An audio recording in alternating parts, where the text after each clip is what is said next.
right, let me pull myself away from the fire for a minute. And let's talk about what we will term the L2R Mid-East. So obviously the L2R East is done, Central, West, 3 main connections. I want to explore another connection that I'm going to call the Mid-East. And it's right here where the Killbuck Creek is. I did like 102 miles of that, which bumped into the Walhonding and took that over the Muskegum, which obviously went down to the Ohio River.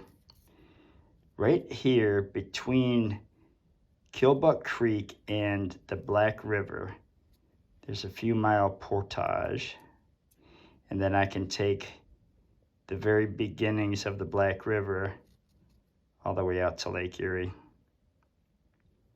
So I think that's the next connection that I'm going to work on this winter and spring. And I'll call it the Mid-East connection. I'm going to do it in a pack raft, and should be quite different. So we'll see how that goes. This is the Black River. A little deer down there just keeping cool. He's getting angry, stomping his feet. So, Black River Nature Preserve. I actually biked past this when I went to my bridge that I was going to put in at. This usually doesn't have a whole lot of water, but it's a real pretty place. So we had a lot of rain last night that turned into snow, but then turned back to rain. So I've got a little bit of water in there. First time I've ever put this GoPro on my head, so I hope it's actually pointed at something. I'll figure it out, I guess. But I'm gonna drop in the river here and then float past the other place that I was going to put in. But the portage between Killbuck Creek and this Black River is done. Now it's just putting in the water and taking that water out to Lake Erie. Just gonna do a few hours today.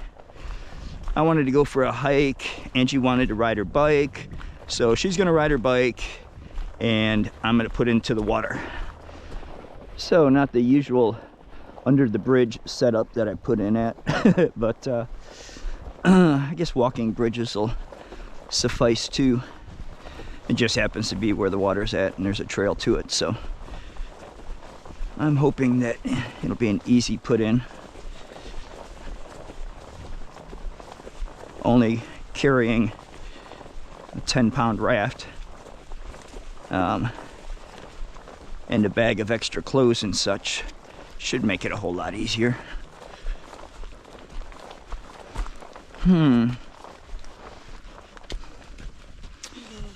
Yeah, I think I'm gonna put in down by that cluster of tree roots over there. Or you see something better down here? Oh yeah, I could go right down here by these rocks and put in. I can actually blow the raft up down there too.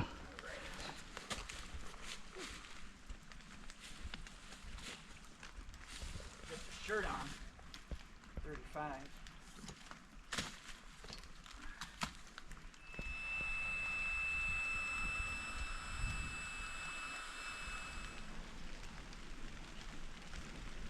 Got my eye protection so I don't have another little Scioto incident. Alrighty.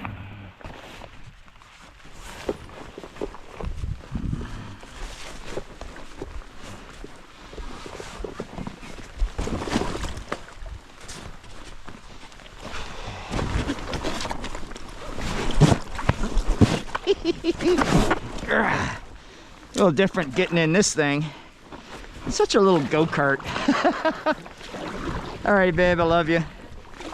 I will talk to you later. I will. I love the bends. Just don't know what's around it till you get there.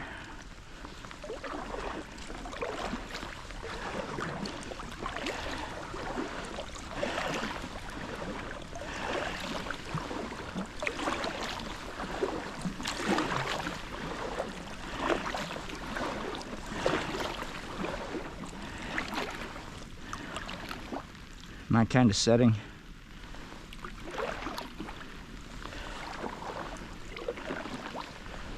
Yeah, we're definitely walking right here.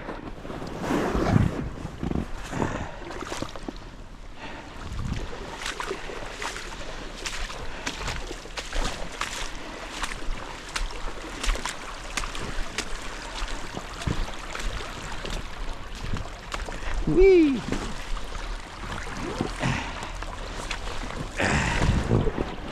All right, now let's see what's ahead. That bank gets carved out pretty good with a heavy flow. There's a start of a beaver dam where I was going to start this paddle after the portage.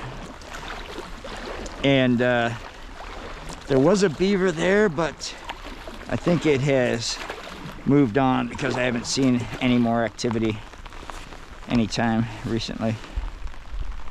Look at that, there's a tire there.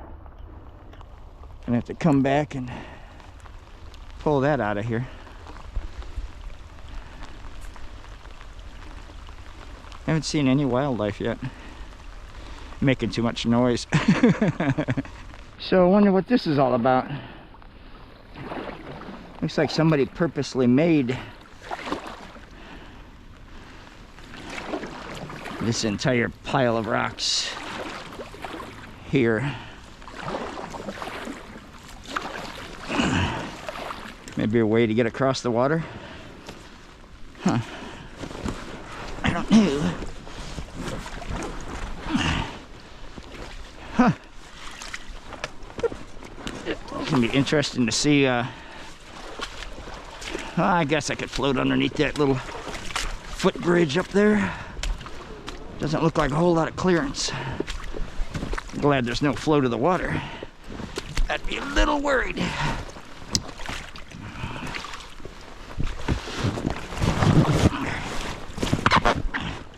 Yeah, there's not a lot of clearance there at all. Let me see if I can limbo it.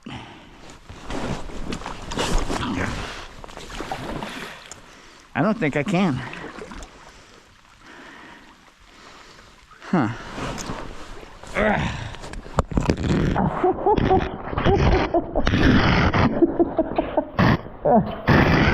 Oh man. Yeah, there's a little tight. Funny.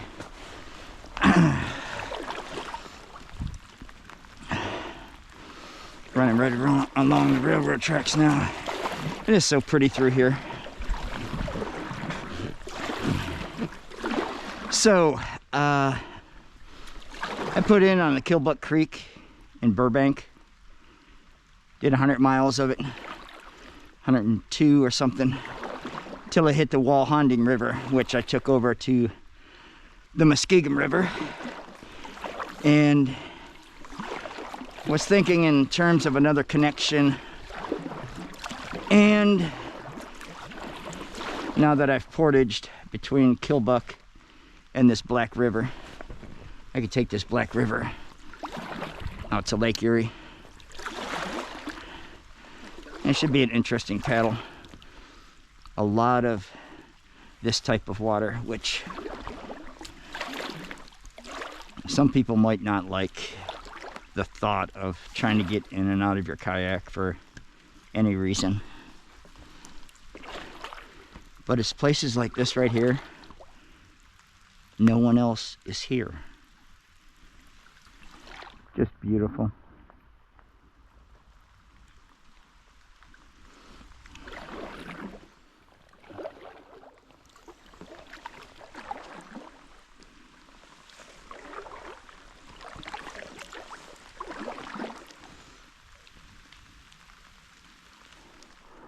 A lot of these little riffles.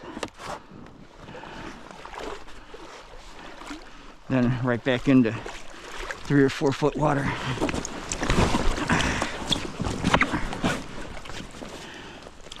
Be nice to do on a paddleboard. To but it had a seat on it. It's a pretty stretch.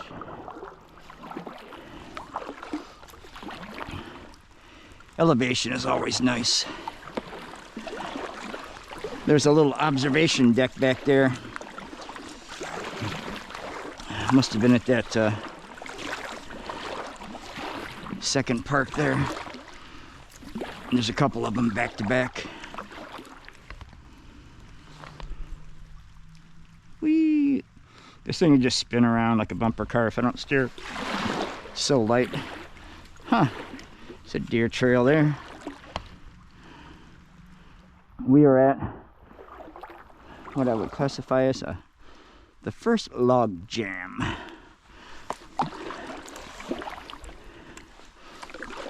Oh, hold on. Now, if I can get through this passage, under that tree, then over there and under the other tree, then I won't count it, because I only count log jams that, oh, you know what? Make me get out of the boat. I have to remember though, this is not a plastic kayak. Cannot be scraping and scooting and everything like I would do in the Perception.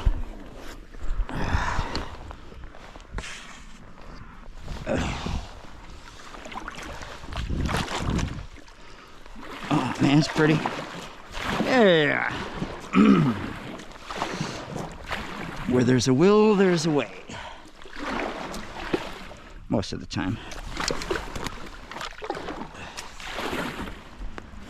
I just don't think those rocks have always been here. That is 224 right there. I-76, there's another tire. All right. Have to come back another day. Probably on a warmer day too. It's a little chilly.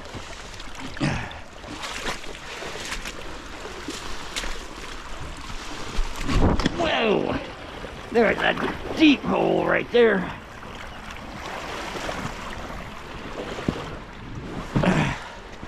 I love this dry suit.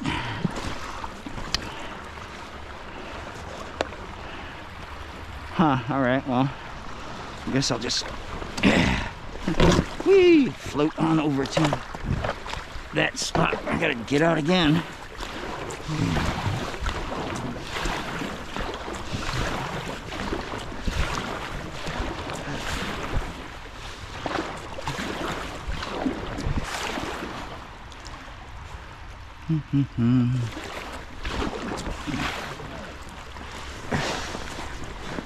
Holy mackerel. That's like 4 foot deep right there. Let me get my foot onto, you know what? Let me play it a little safer instead of getting my foot stuck in between a couple of huge rocks, twisting my knee.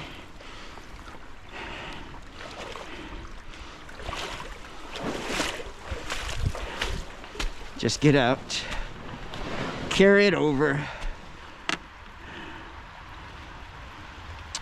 Yeah, it's gonna be a couple portages. I'll tell you what though, probably just put this up on, yep, there we go. I'm liking this pack craft. Ooh, I'm gonna go higher. There we go, that's better.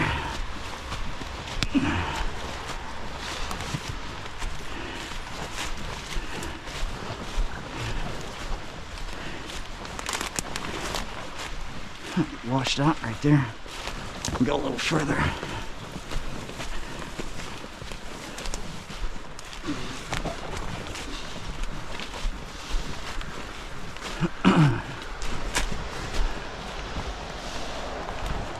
There we go.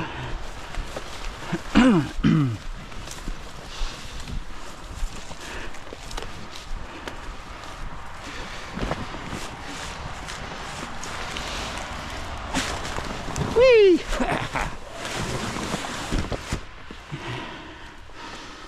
Secure my water bottle.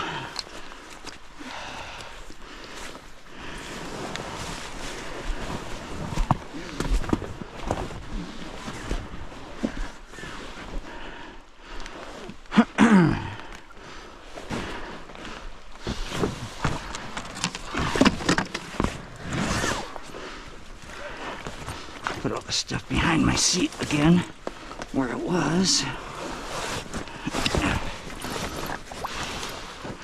There, that's better. Chuck my water bottle back in there.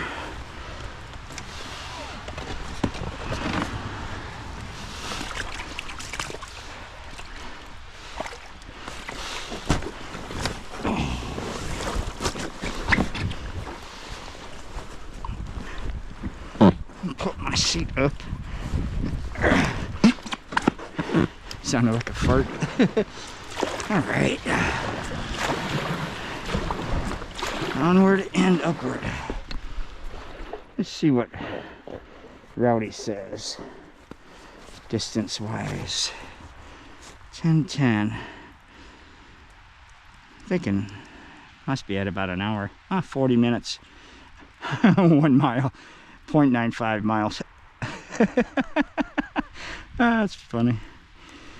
Oh well, I'm not trying to make miles. We'll just thoroughly enjoy the few hours I have chance to paddle today.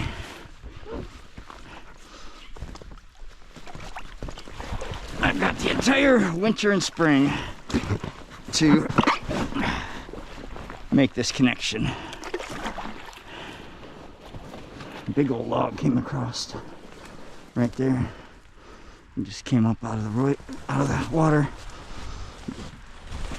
because it looked like it's about 5 foot deep right there at the tree.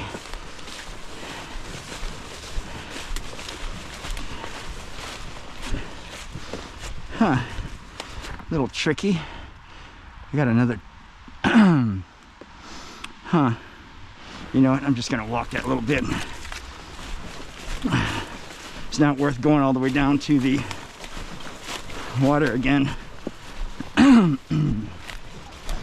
Just for the couple hundred feet just to get back out, come back up the bank. Ooh, there's the beaver. Yep. Just killed that huge tree.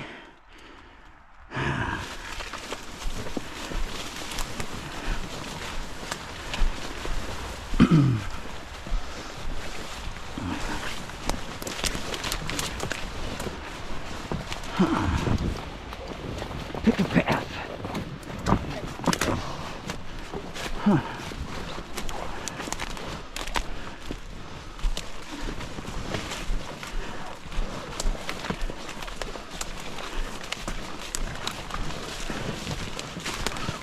There we go. Huh, how to get down there. Oh, that tree lends itself well.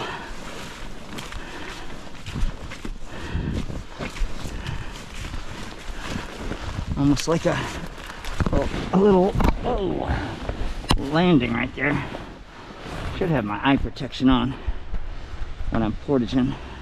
A little slippery there. Need to put a handle on this thing. That's what I need to do.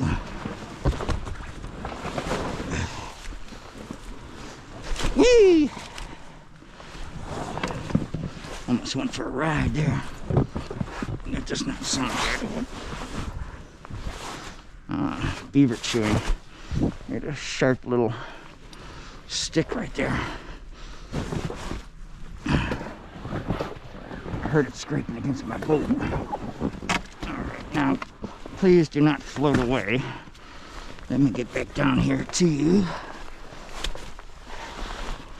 There we go, that's better. Whoa. Wow. This thing's not as stable as my perception. Perception I could stand up in and almost walk around in. Almost. Yep.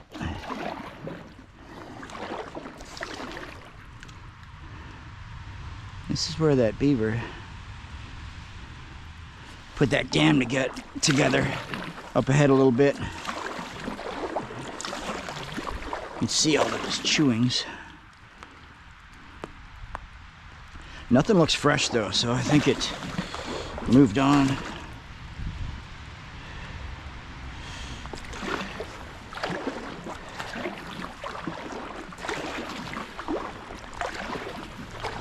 And it's a little soupy right here. So up here is where that beaver put his retaining wall.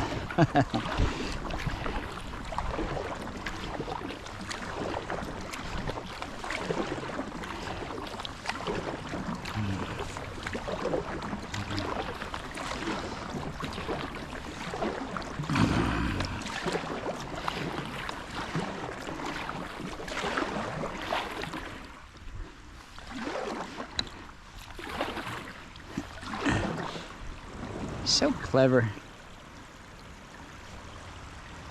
I wonder if I could just ease over this. We shall find out.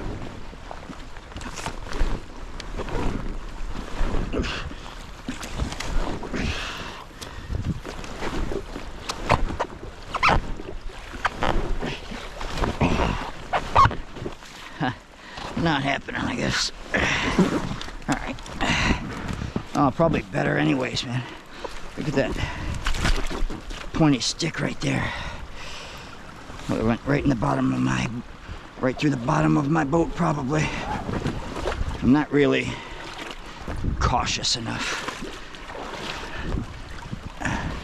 to protect a pack raft, so I almost expect to kill it a couple of times. Have to fix it. Huh.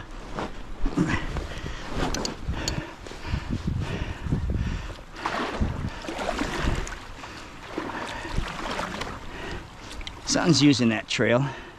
Seems a heck of a steep incline for a beaver to go up, though. But what the heck do I know about beavers? Their choice of transportation paths, that is. So this little guy just moved down the river a little bit because those chewings right there are fresh. There's his trail right there. Here's his handiwork again in this little area. So he's got himself a nice little pond created between those two dams. I'm just gonna get out, walk this over this pile. Here's another step down. Not far at all from the other one. Wonder how long this will be a reoccurring theme. Ooh, this looks like a big old jam up here. Oh yeah, big old jam. Jams up this whole bend here.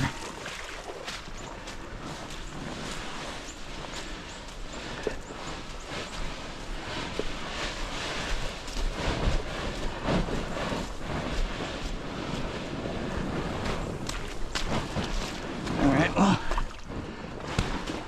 give it a go, see what's around the next bend up there.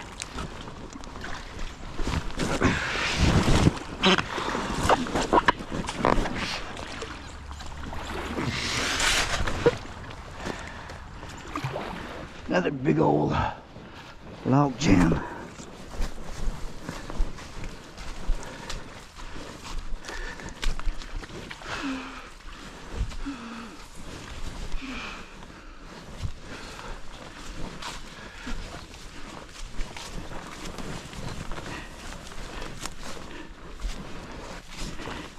Oh, she choked down pretty good now.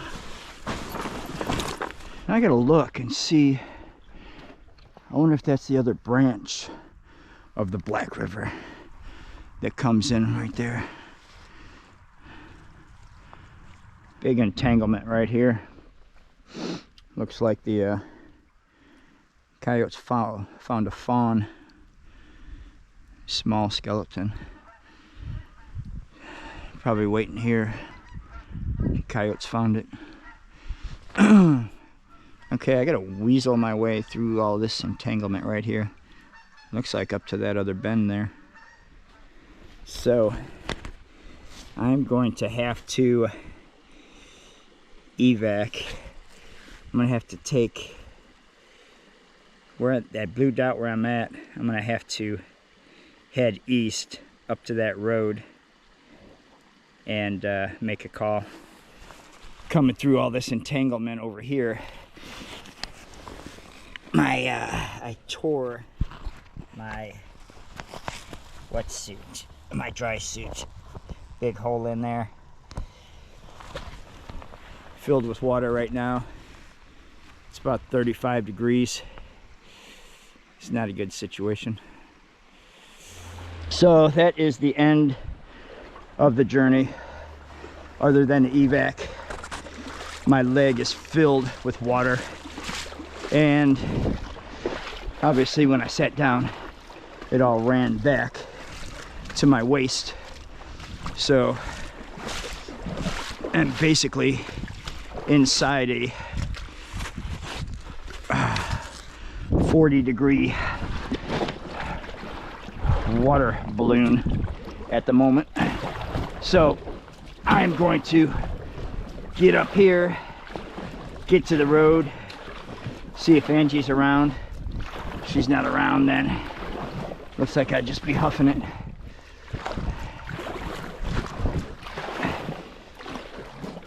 Yep. In case you hadn't noticed, I was just wearing a pair of Crocs. And the problem with that is that rubber boot needs to be protected. I was going to order a pair of good boots for the river before this winter, this fall, but never got around to it. So live and learn. Won't happen again though. I got to patch that and then get those boots. So I'm going to make my way up this hill, through a field, over to a road, and get back by a warm fire. So the river is right back yonder, and the road is right up here. So I am gonna have Angie come and grab me when she decides to look at her phone. And in the meantime, I'm just going to walk to keep blood flowing, because I got a lot of ice cold water inside the suit. But I think I'm better off with the suit on me instead of taking it off and using my dry clothes as a spare. All right, so let's take a look at what we got going on.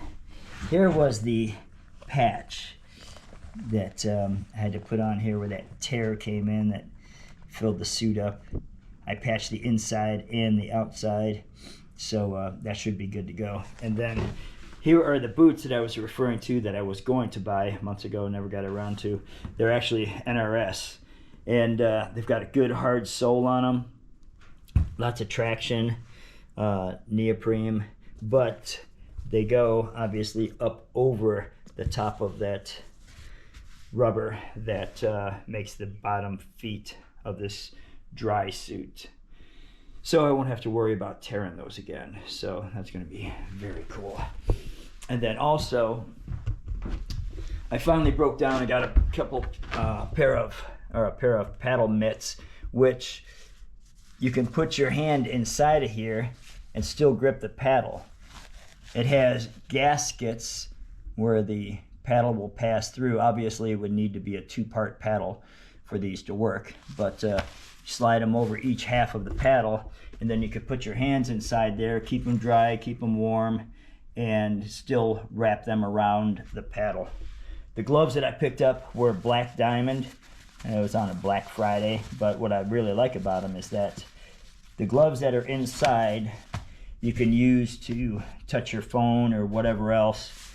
Real thin material, kind of warm, but you put them inside that sleeve here that acts like a mitten and keeps it waterproof, keeps them dry, keeps them even warmer. So those are a couple big additions.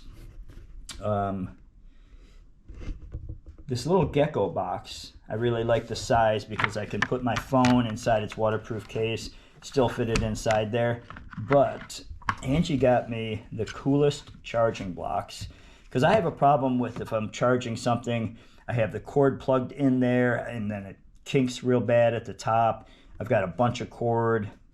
This block here has the cords built right into it, and it has every type that you could possibly need right there. So I could charge the GoPro, I could charge my phone, I could charge my inflators, the battery operated little contraptions that I use to pump air into the raft, into a sleeping pad, whatever it might be. So that's probably the coolest thing that I've gotten in quite a while. And the case obviously just locks inside the locks around the iPhone. And it's got a little kickstand on it, like I guess most things do nowadays, in case you wanted to record something or what have you on the phone.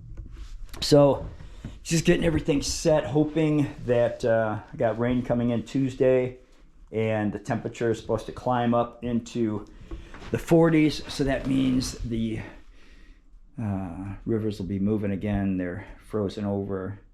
Not too solid right now, but still frozen over. Speaking of frozen over, even the lamp oil in my oil lamps has frozen because I haven't had a fire out here in a few days.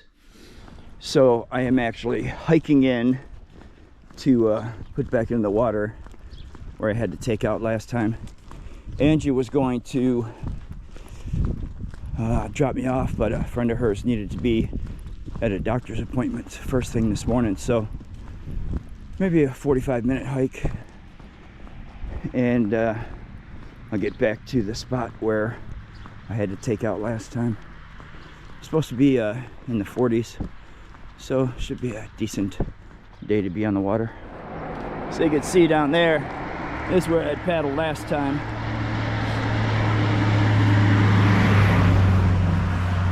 Pretty.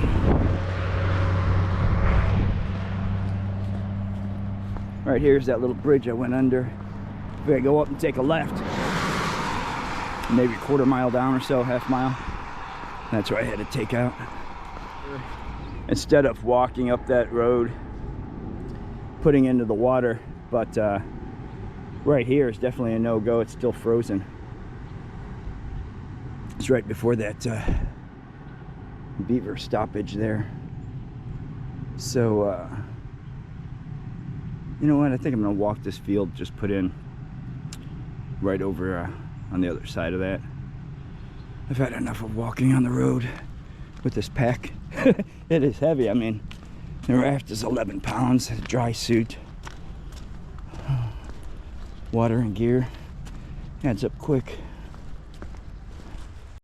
Okay, so I found a little deer trail. Brought me down to a little bit of a landing. What is that?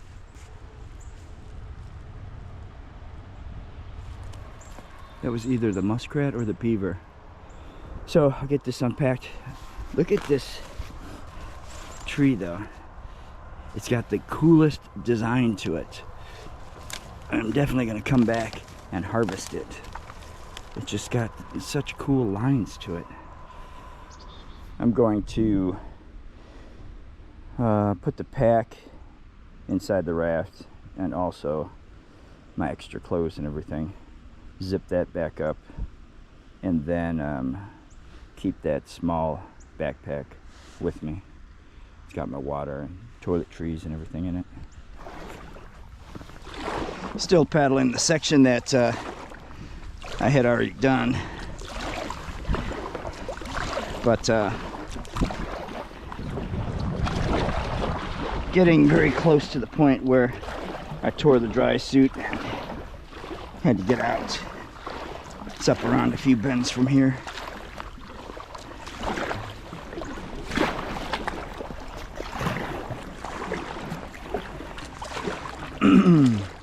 Ooh, squeeze here. I'm gonna do that. Maybe right here. Ooh, man, there's a sharp stick. Man, that scares me.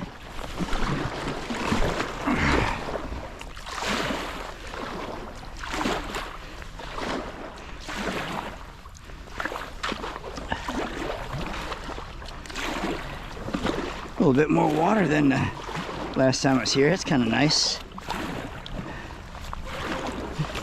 Place is littered with beaver chewings.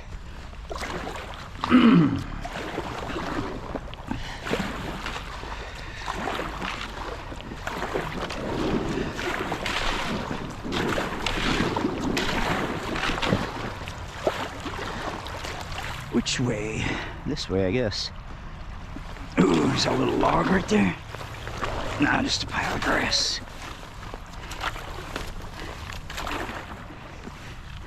Yeah, this is the jam that took me out. So, I'm gonna get my boat up on the land and onto the other side of it. It's a nice little piece. So many turns, twists and turns. Keeps it exciting. Guessing what's around the next bend. Uh-oh.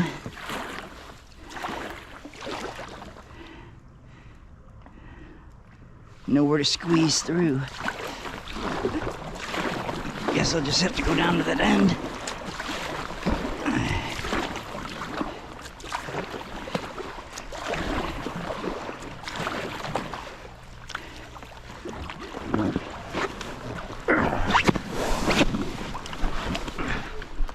Yeah.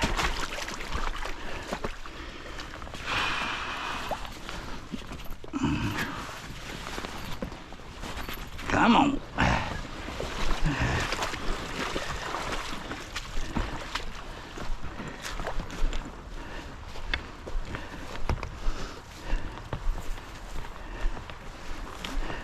A little whirlpool formed there.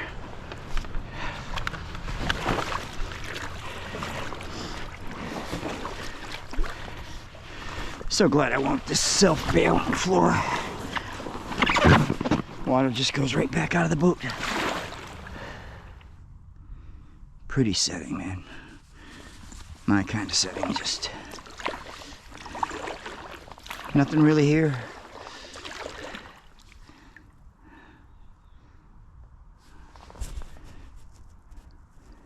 Me and the birds and the deer and the beaver and muskrat, whatever I saw. Yeah, I was mistaken. That other lock jam wasn't where I got snagged up. It was this one. Because right here is the remains of that small deer that the coyote must have got. And when I went through there, that's when I tore my suit. Yep. So I'm gonna paddle over here, just sit on this log and pull my boat onto the other side and get past it because the water is really deep right here.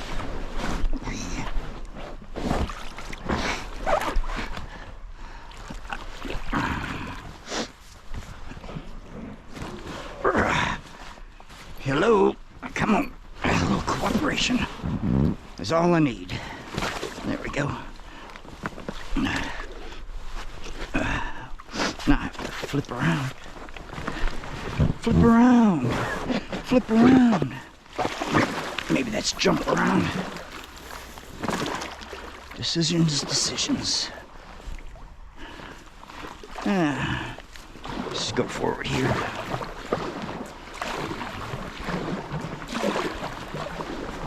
See what's up here. Bad choice, man. There's nothing here. Nothing but a ridge of rocks. Let's see what's down a little further.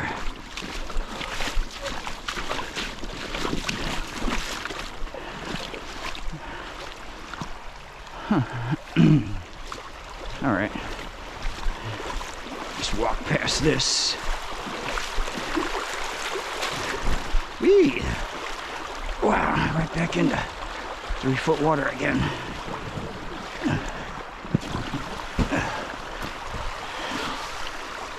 Tire number 4, I think.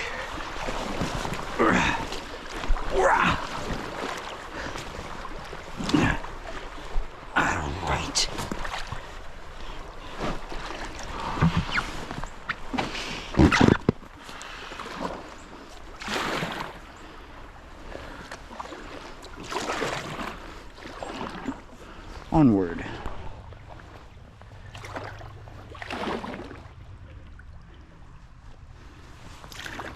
A lot of deer in this area.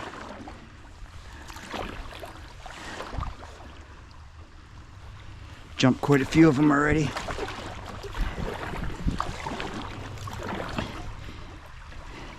And the landowners know that too, because I've seen quite a few deer stands and blinds. Yeah. Sun's coming up, starting to get warm. Yeah, there's another blind right up there on the left. Oh, there's a tree stand right there too. Prime ground, I guess. Look how steep those banks are. It's like a vertical drop. Just keeps working backwards. And this side over here just constantly floods.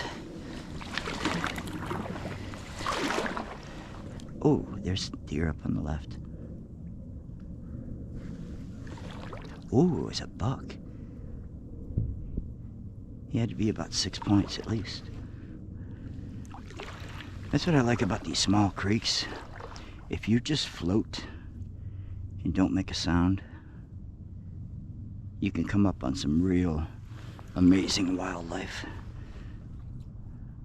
Like I did on the Killbuck Creek with those eagles. All kinds of deer, look at them. Up on the top of the ridge.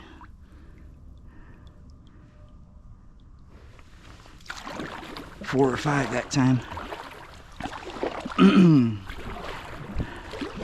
Looks like somebody's running maple syrup lines.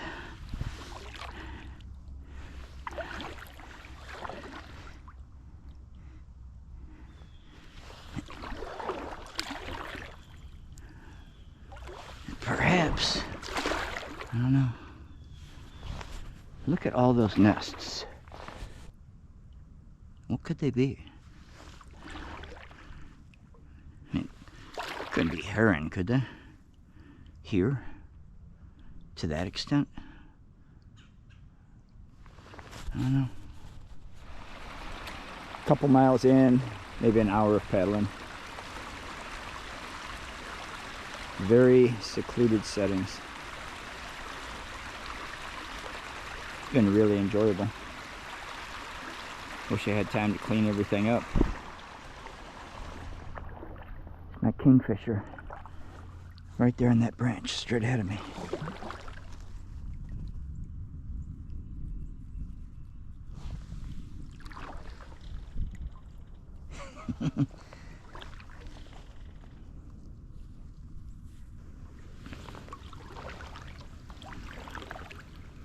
One of my favorite birds.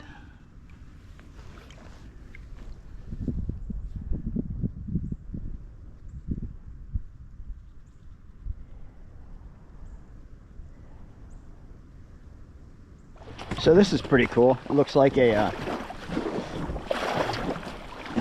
walking bridge that the wood is gone from. Just two cables going across it.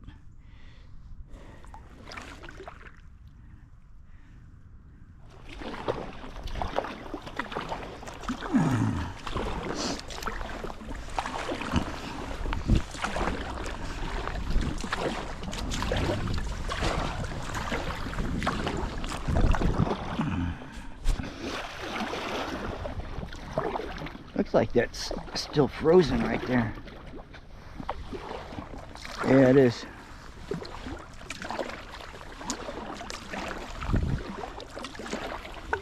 Pretty shaded area.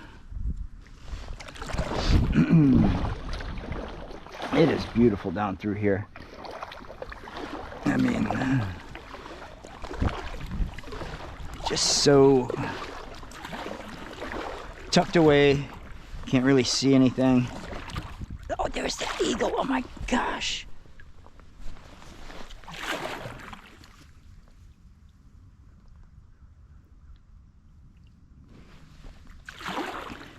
If I just kept my mouth shut and the camera off, I would see so many more incredible things up closer. than I do. Oh, there's my kingfisher too. So that's interesting. That's the first time that kingfisher just landed on a branch over on the left side. You can hear him clicking.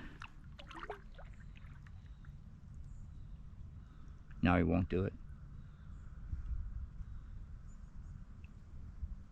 But that's the first time that I've seen an eagle and a kingfisher in the same area at the same time.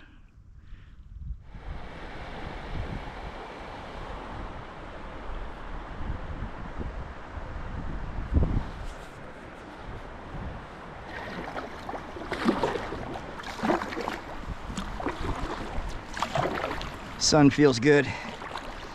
Still probably only 40, low 40s, but sun makes all the difference.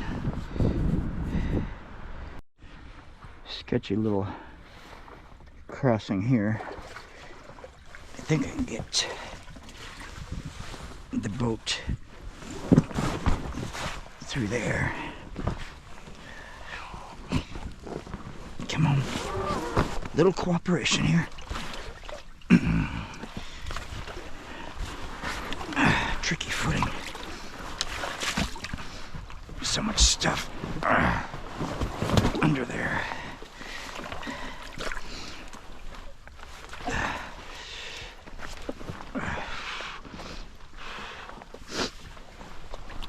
Ooh, that is very deep right there.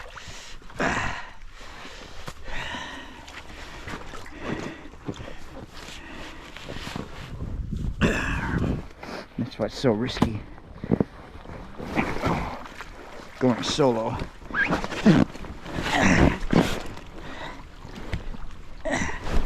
Alright, let me see if I can move through here. Anything could happen, but just gotta make your risks calculated. Yeah, I don't know if I can. I'm gonna have to step out again. Ooh.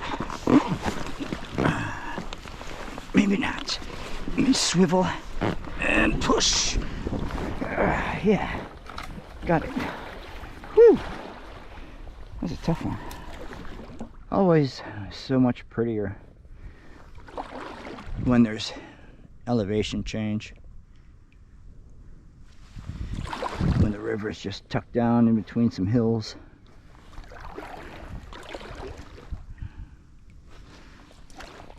So this section right here is a big sheet of ice. And it didn't cross my mind before, but ice can be very sharp. And I'm in an inflatable raft. I mean, it's thick material, but still concerns me. Okay, I might have a path right through here. Yeah, okay, we're good. Yeah, that was sketchy, man. I had to break ice with my good paddle, and tried to do that gingerly so I didn't hurt it. And then the ice just running up against the sides of the boat. It was not enjoyable. Thought about it deflating right there in the middle of the 4-foot deep water. And there is not a road close by, so it'd be a long hike out. What is going on here?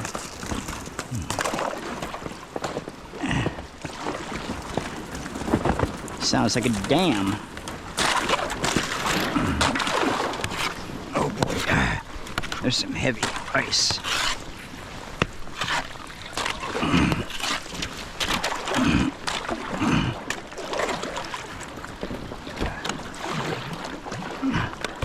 Huh. Whew. Yeah, it is a dam.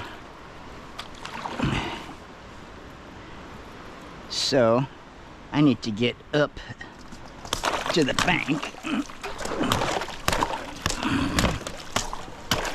so that I can get around it.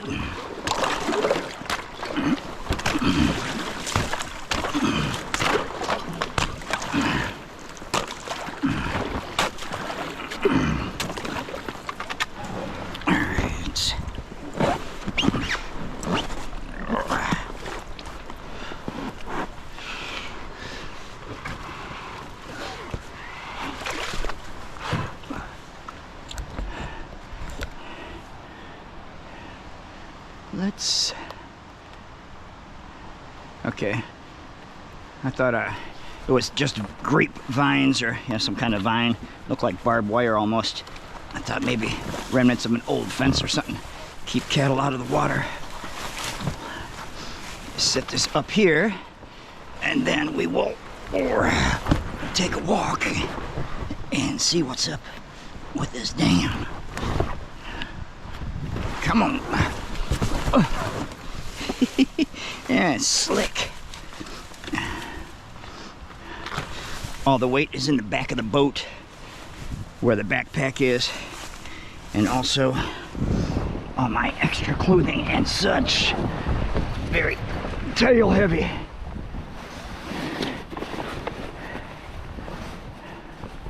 All right, there we go. Let's take a walk. This is very interesting. It is, in fact, a dam of sorts.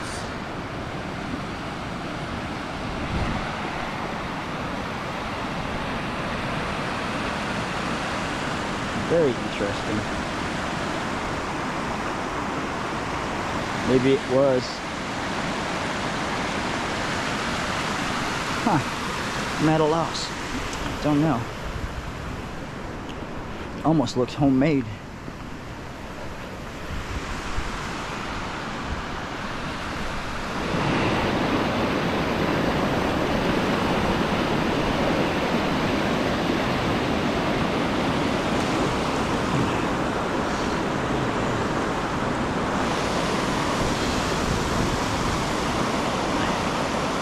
Definitely interesting.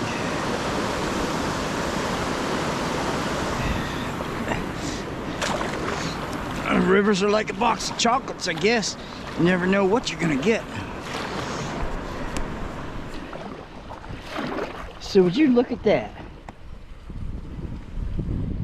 It's an actual, I mean, is it a hydro mill? This is the same property that that dam was at down there.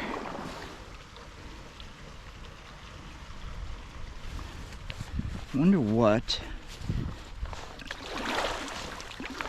is actually the purpose.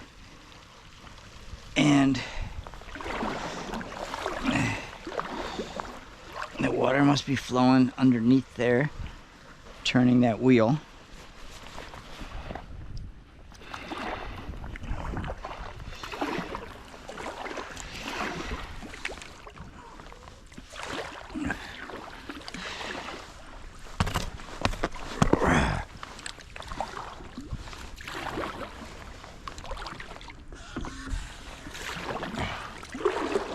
What the heck is this cable?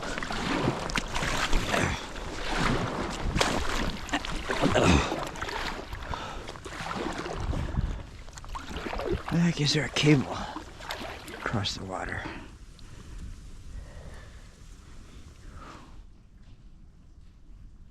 Looks like electric line.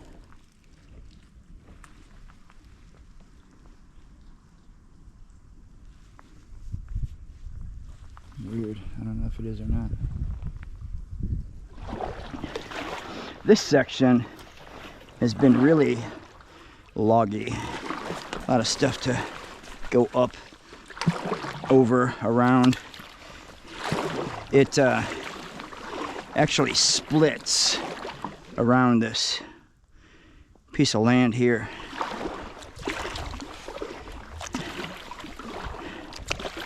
Chokes down a little bit.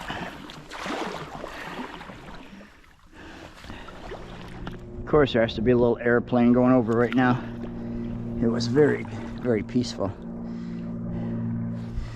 But how cool is that? Little log cabin right there on the river's edge. That is pretty cool.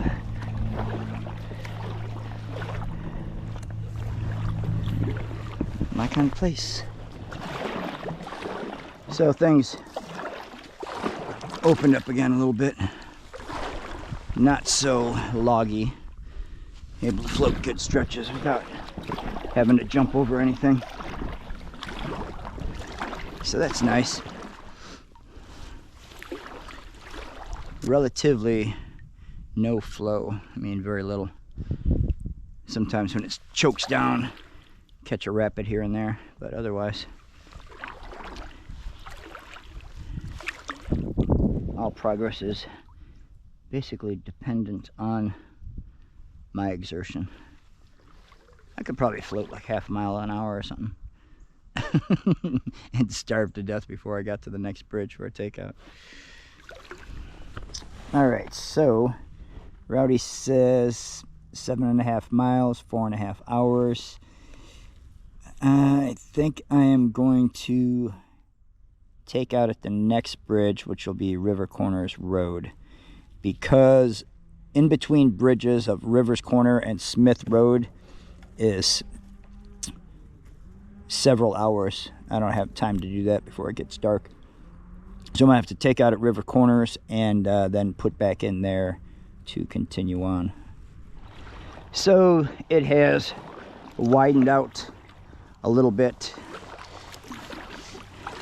gained momentum by picking up other little tributaries of water. Wider footprint now. Actually, it looks like a river instead of a creek now. So it's a pretty setting over here. This is outside of the Spencer Lake wildlife area. It's a nice place to paddle too. I gotta reach out to him again, see if I can get some onion bag boxes set up at the kayak launch. I think there's 2 launches there now. I love the reflections in the water of the trees.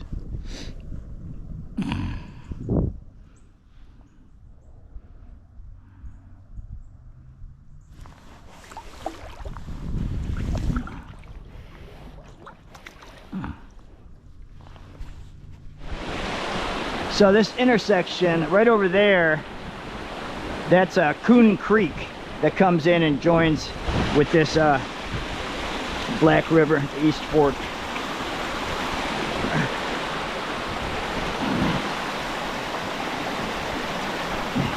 And right at that intersection, we've got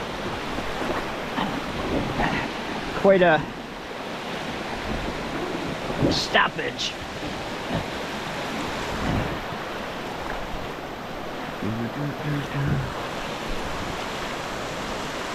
Ah, you know what? I could have got around that other side probably. That'd have been a fun little piece to run.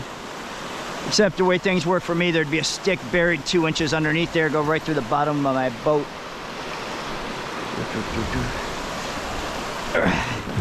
Better safe than sorry. All right, onward. I don't want to take that right there because that pointy stick scares me. Maybe if I take this way, I can get a better angle around it.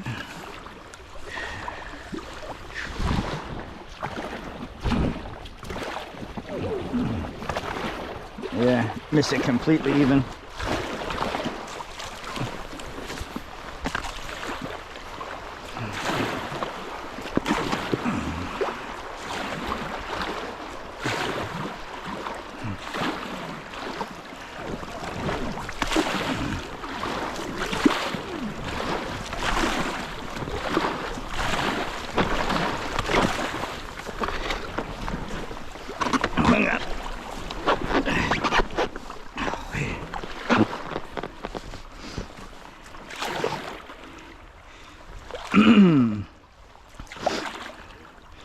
pile of stone in the center. Small pea gravel got piled up.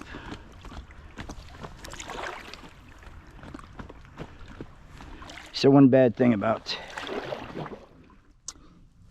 if I wanted to paddle this again, share it with somebody else, there would be no gauges.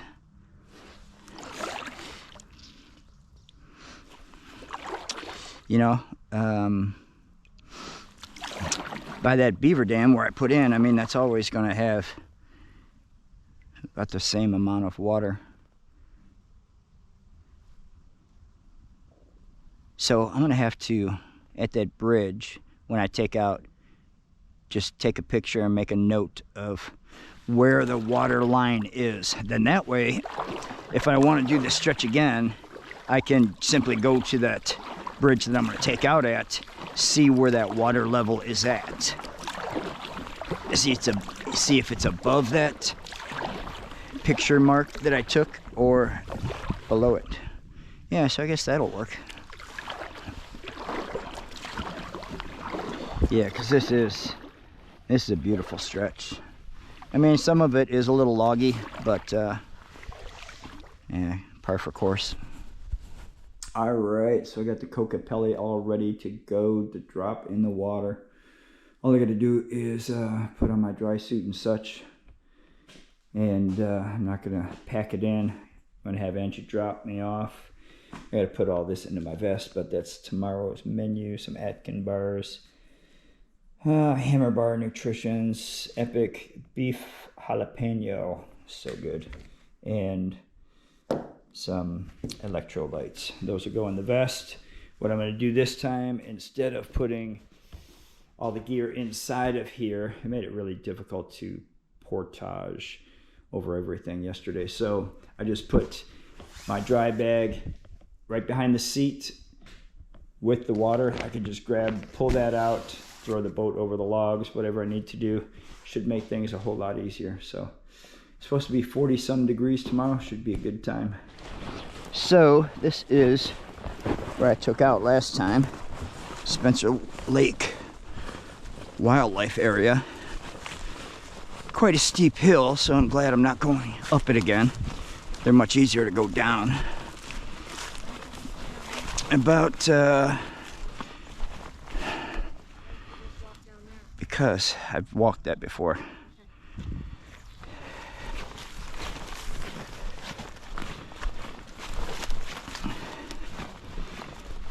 Quarter to 9, 36 degrees. Try to make it up to Foster Road, 13 miles. It gets dark awful early, so I'll have to see if that's able to work. If not, I've got to take out about 8 miles. Water's a lot lower than it was when I started. So I don't know if I'll be able to get through that first riffle, but we'll find out. Becky's up on the bridge taking the pictures of the launch, as she always does.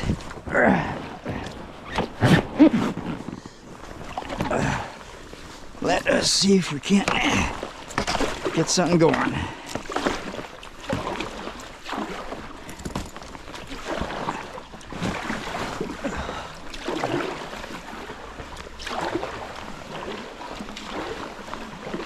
Alright, I guess I'll go far left.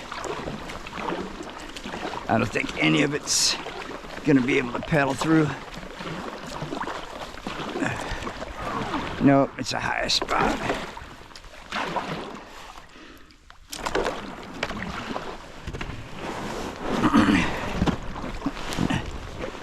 Short-lived paddle, huh? Short-lived paddle. That's how it's been this whole time. This the river bottom just comes up and then back down to 4 feet, then back up. See that other riffle up straight ahead?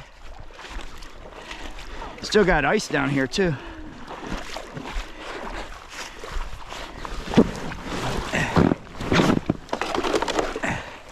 All right, see you, love you, bye.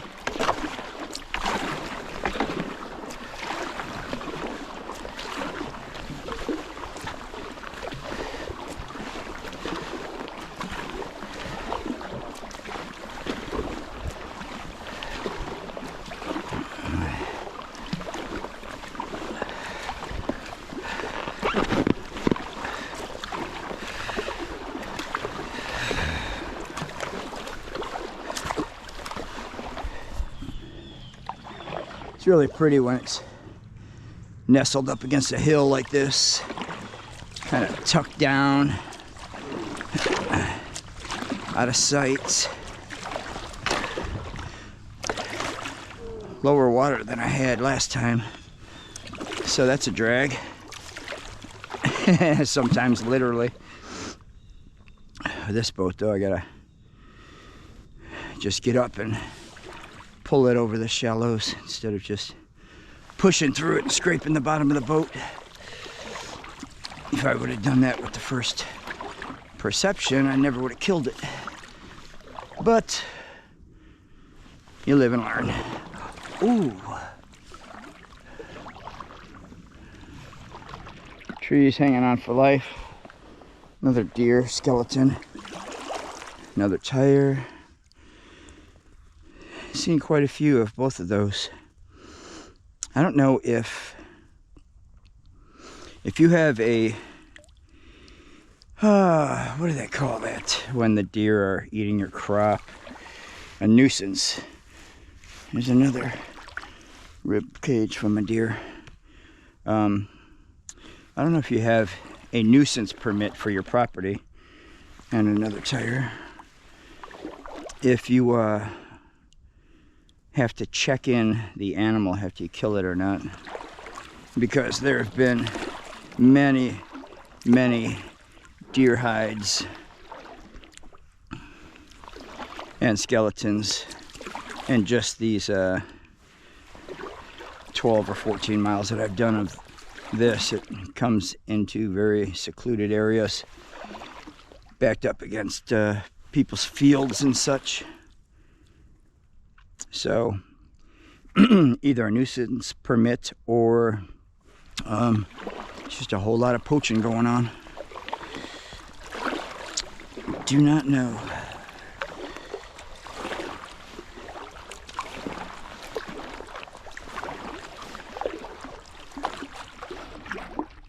This has been a pretty piece here.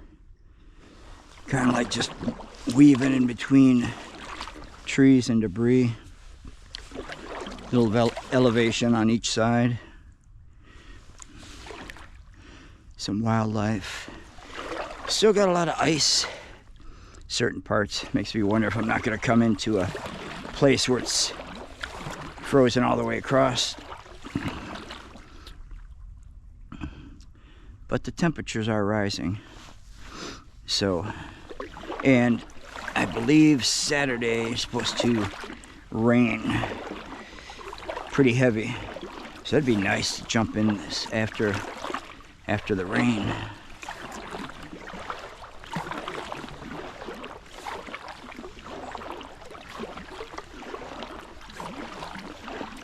This pack raft can float on very little water. I thought the Perception floated over really shallow water. This thing is just about the same.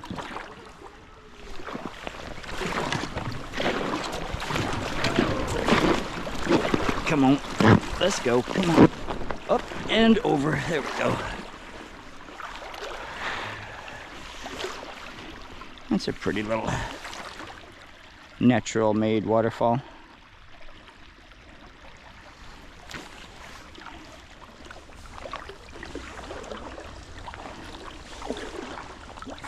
Seems like it's picked up some water.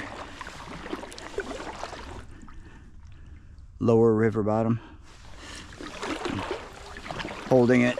Who knows? Maybe there'll be a beaver dam up ahead, keeping this water in a little bit more than it usually would.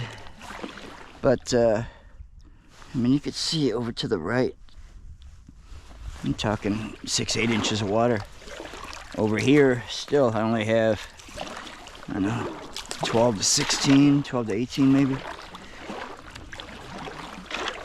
Definitely got to pick your channels, which is kind of hard to do if you don't have the angle from the sun to see exactly what you're going over.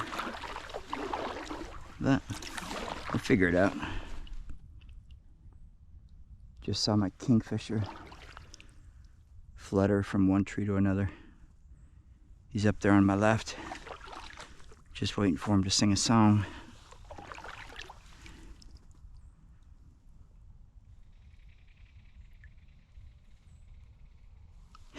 There it was. I love that little bird.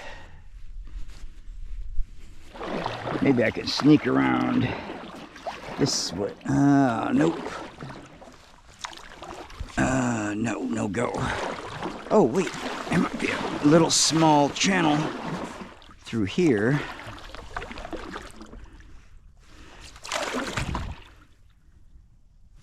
That's one good thing about the river not moving quickly, especially if you've never been on it, because you don't get a chance to stand still, so to speak. Pick your route. That water is moving, you're going to be moving with it. Let me put my goggles on so I don't catch one of these sticks in my eye. Okay, get that out of the way.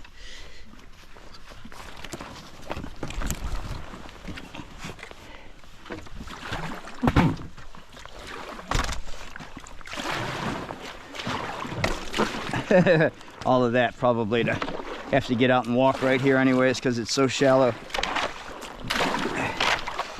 Oh well, it was fun. Yeah, I got a sandbar right here. So it's gonna take a second to get this up and over. There we go. Let's get back in. I love the self-bailing floor. Bring a bunch of water into the boat. Just goes right back out the bottom. Ooh, guess I should have went a little further. And I've got my expendable, cheaper paddle with me, not the 4-part knockdown. So I can use that as a pry bar with a lot less concern. If I break a piece off, I break a piece off. Wow, look at that huge nest over there in that tree. That thing is huge. Hopefully it'll be right on the water so I can get a good look at it around these next few bends. Yeah, there are still patches of big ice, but I could probably break through there with the paddle if I needed to. If it was all the way across, it wasn't really that thick.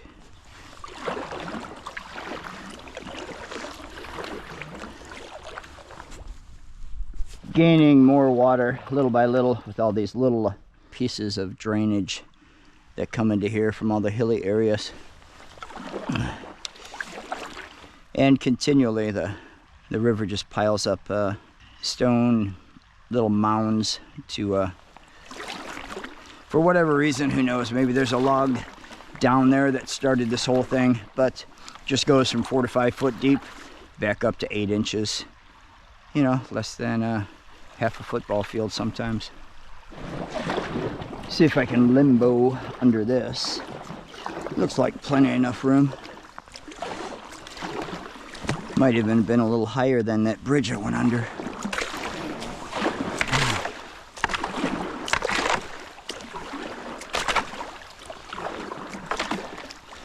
Then again, it might not be.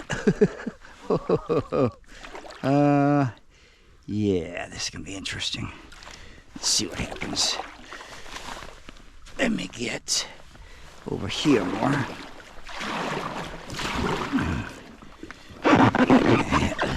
Laid on. Oh boy. Let me come back this way. I don't know if I'm gonna be able to do it or not. Yeah, there we go. All right. Good. I was worried about that for a minute. And that's why it's so dangerous when you're getting on water and it's moving fast, because it's going to be on you in a heartbeat, and then you're going to be part of that whole mess before you know it. So there's that eagle's nest. It was right on a bend, and I didn't look straight up, so I couldn't see it when I was underneath it. But that thing is literally 5 foot deep. I don't know, 6 to 8 feet around maybe. It's the only thing it possibly could be. That is pretty cool. Probably eagles that have branched out from Chippewa Lake. Each year they breed, go out and find their own little space, their own territory. So 45 minutes into it, a little over a mile and a half. So the plan is to hit 13, and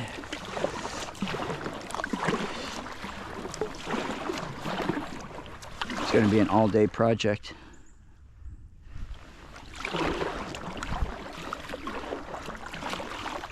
And definitely got to get out by dark. Kicker is the my possible takeouts without like walking through an enormous amount of fields to finally get to a road is either at the halfway point or at the 13-mile point. So I'm gonna have to take a good look where I'm at when I hit that halfway point to see if it's feasible to push on to that end, and it'll all depend on the water flow. I could get 2 miles an hour out of the boat if I'm actually paddling it, but obviously the more logs I jump, more times I gotta get out of the boat, more shallows I have to walk through, just adds more time to it. Definitely worth it though.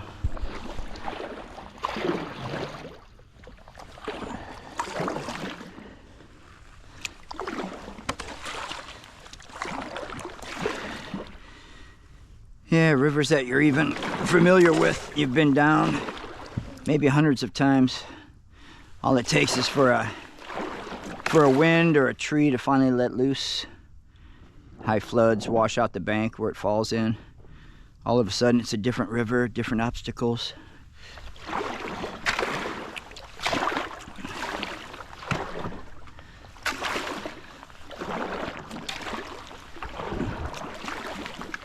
It's kind of neat to see though how it changes. A lot of times somebody will cut it out, especially if there's liveries there or if people like to fish there. Back here though, in this piece of water, anything that falls is gonna stay there, which is kind of nice though. Sometimes things need to stay natural.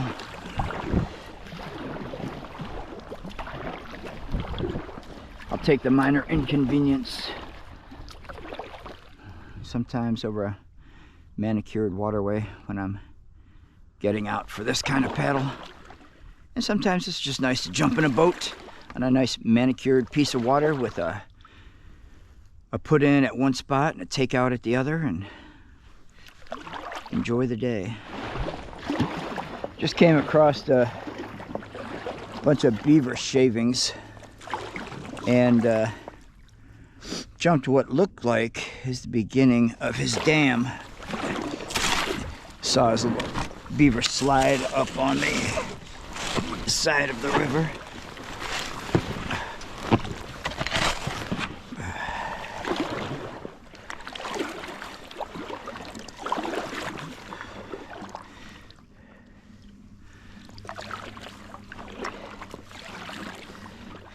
I'd seen some shavings earlier, and I wondered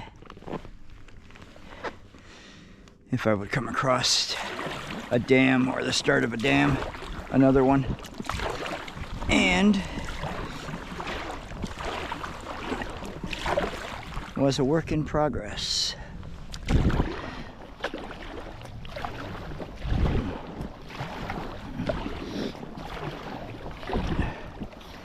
Check the Rowdy app.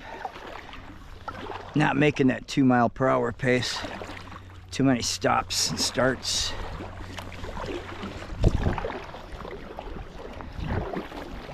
Even when I have open water, 2 miles an hour is pretty good pace in this pack raft. At least for me, it doesn't cut through the water like the Perception does. But the benefit is you lift it up and over with one arm, throw it over a log jam.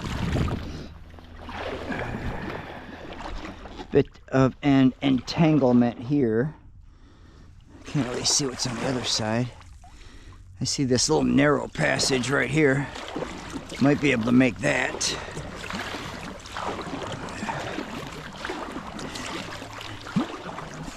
Oh, yeah, I doubt that. Yeah, it's not gonna happen. Oh, yeah, it is. I'm just gonna get out and walk. I'm not gonna back paddle over to that other side.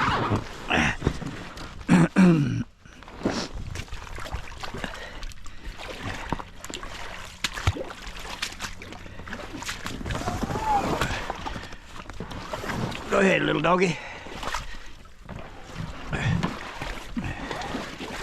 All right. Good.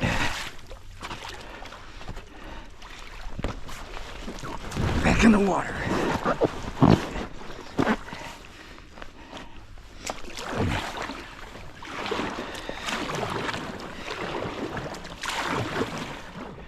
Well, this is a bit of a wash point. Everything that makes it past the jams back there gets stacked up right on the nose of this island.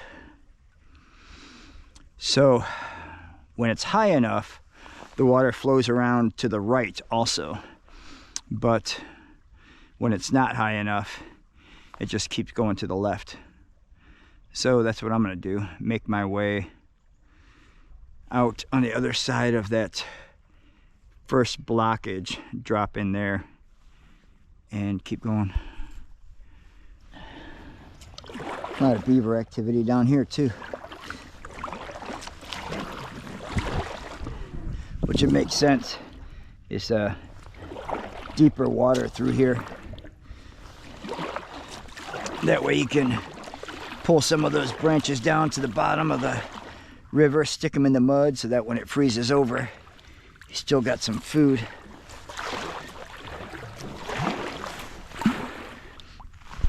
Well, what a mess this is.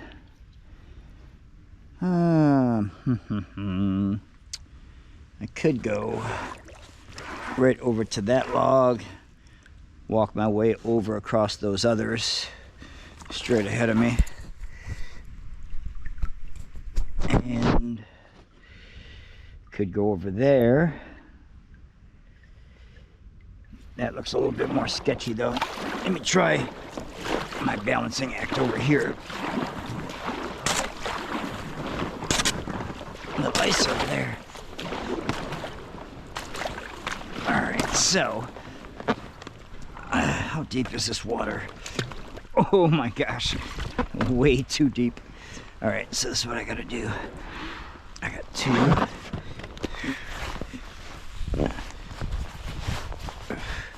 Get up on this log first. There we go. That was the easy part of everything. Now I have to see. Nope, those are not stable. That's me. Wait. Came down a little quicker than I wanted to. Straddle this log until I get the boat all the way up here. There we go. Now I can use that as a bridge of sorts in order to get over to these logs. Bingo. Now, grab a petal and start getting this boat over here where I need it. That did not work out well. That's probably why I should never do this stuff alone.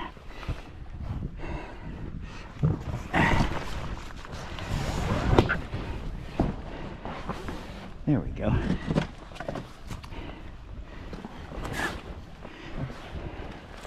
Yeah, so that sudden drop, my foot slipped off of those logs and down in between them.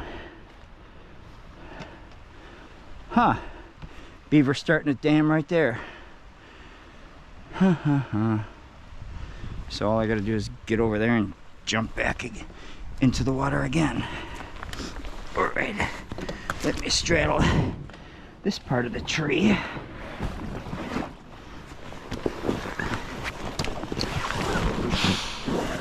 There we go.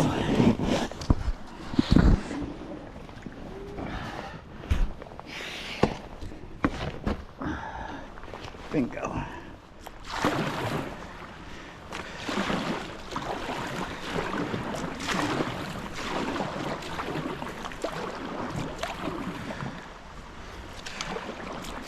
Ah, man. There's the end of the abundance of water.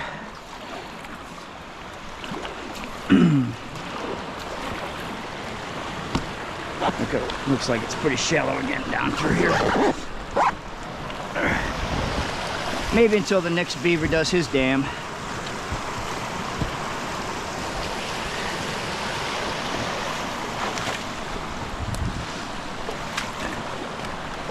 All right, come on, little doggy.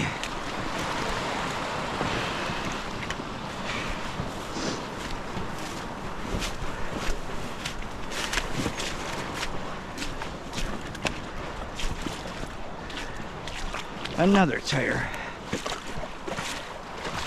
Ah, joy. This is below Smith Road, and this is the most gnarly entanglement that I've come across yet. Looks like it goes on for, I don't know, quite a ways. So I'm going to pick my way through this and see what's on the other side. What's around the bend. But fortunately, it did warm up. It's got to be probably 42 maybe, I don't know. It's like 37 or 38 when I put in, but definitely feels warmer. So that's a good thing. So that is the Smith Road Bridge. That section that I just went through was probably the gnarliest because they had the tightest turns in there, so everything just got pinched, jammed up right there. Took quite a bit to get through there.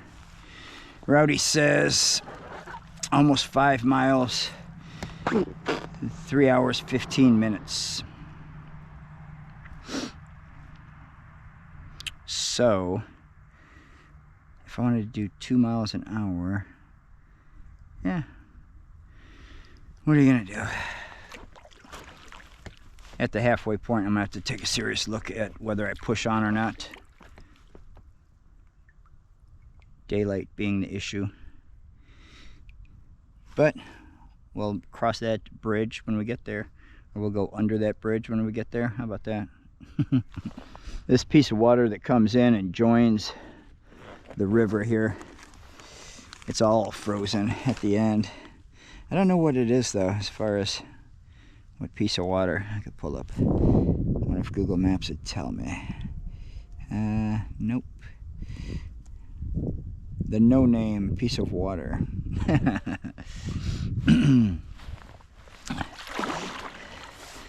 So I've made the decision that halfway point, that takeout, is going to be Jones Road or whatever that was. Not making the time I need to, and I only have till 5 o'clock. Things start getting dark. So instead of 13 miles, it's going to be more like 7. Well, I don't know, man. After all these turns and curves, it wouldn't surprise me if it climbed up towards 9. But we'll see what lies ahead. You can hear the ice cracking, kind of like electricity.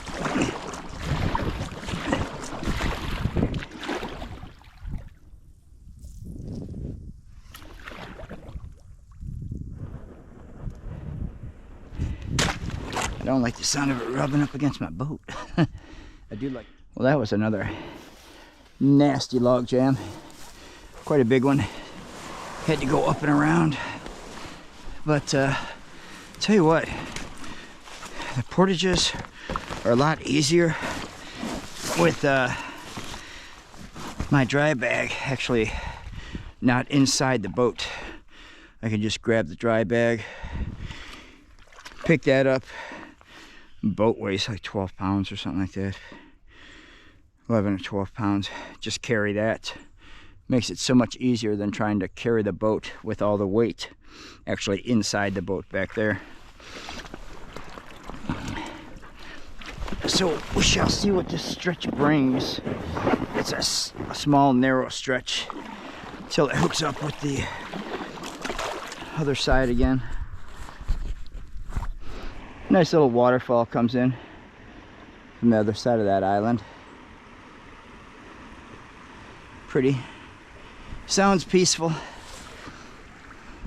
Every time I do that, I wonder what was on the other side of the island that I didn't get to see. Still floating pieces of ice everywhere. Oof. Pay attention. Yeah. I don't know. This is a really like zero clearance.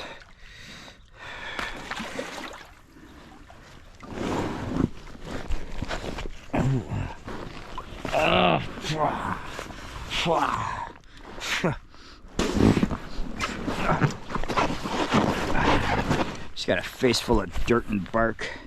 That tasted good. Okay, so I guess it was doable. Real windy stretches through here. Not too worried about the mileage anymore because guaranteed to make the mileage where I'm going to take out at Jones Road. So just enjoying it a little bit.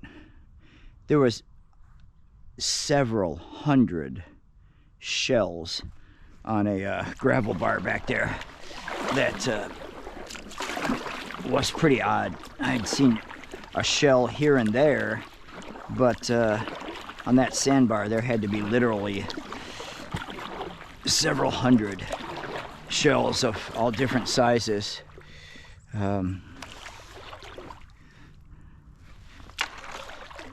Up on that island. There's a lot right here too. This may be the mother of all log jams that I've come across.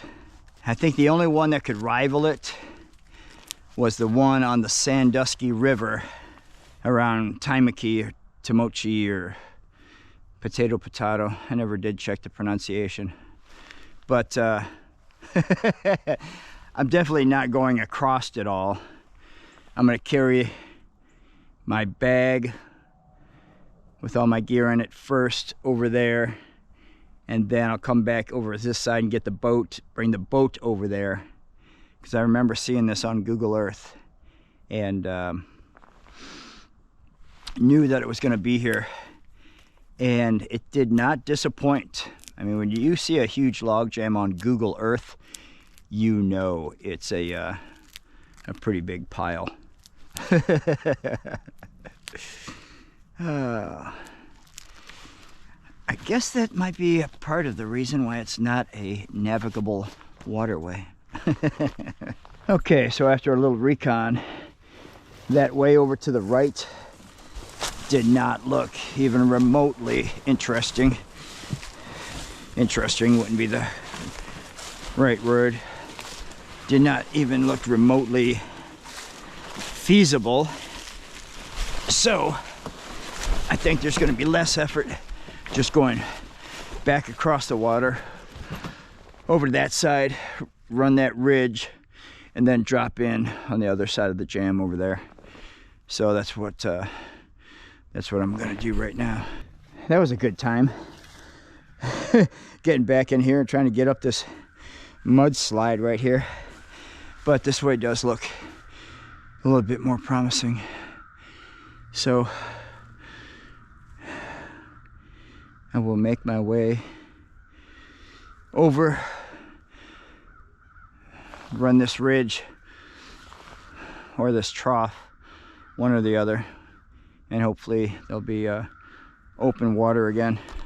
Hey, look at that. Open water again. Beautiful thing. It was a One heck of a portage though. Starting to rain. That was not in the forecast.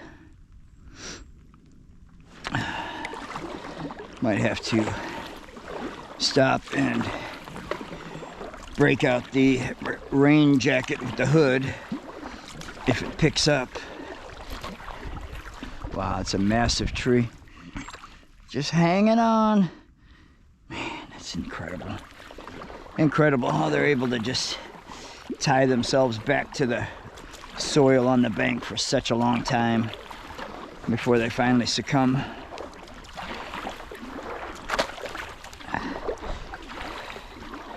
Well, hopefully the rain doesn't pick up and won't have to worry about it.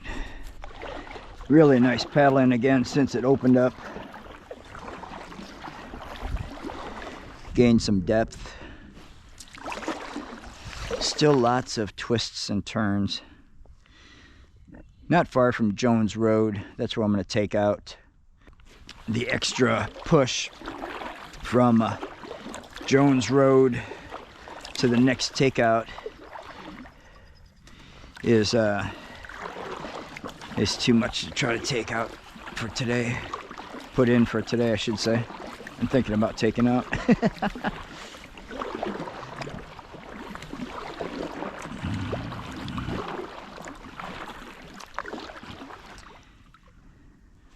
So I hit my takeout here at Jones Road. I'm going to get the gear and the raft up to the road. Told Angie I was taking out here, so she should be here 10 or 15. Throw the boat in the truck and go home. Easy peasy.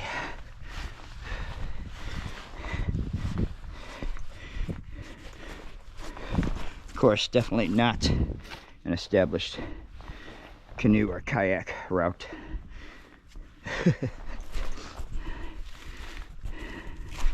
Good times nonetheless.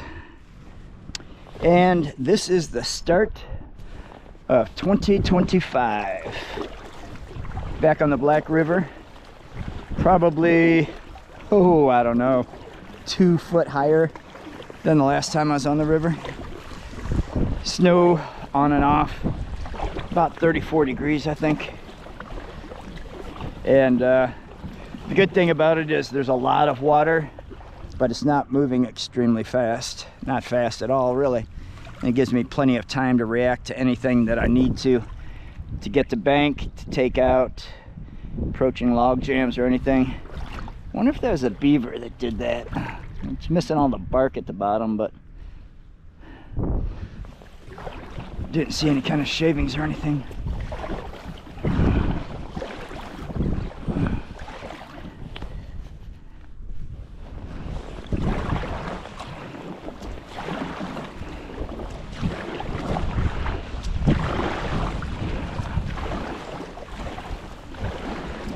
Little whirlpool eddy forming over there. That's a pretty stretch there.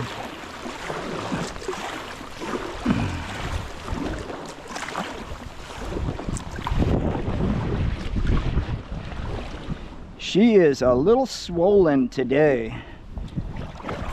About 34 degrees, snow showers on and off. Beautiful water. Good flow to it, but not so fast that I can't react. And get to bank, clear log jam, whatever it takes. Way to start 2025.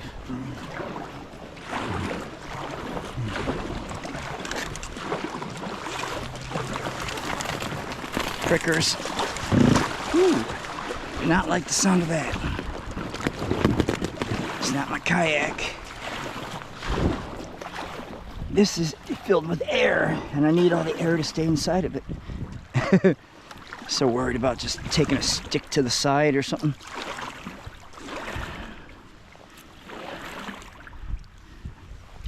Pretty sure I said it before, but I love evergreens, especially in the wintertime. It's nice to have some color, even if it's the same color all year long. Definitely appreciate an evergreen more in the wintertime.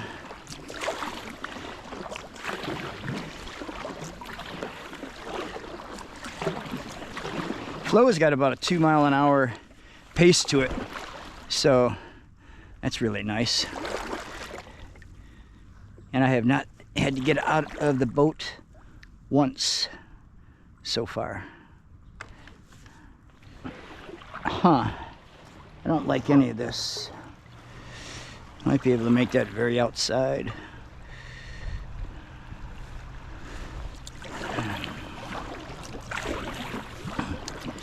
If not, then I hit this bank. Oh, you know what? I think there's just enough. Yep, that should be okay.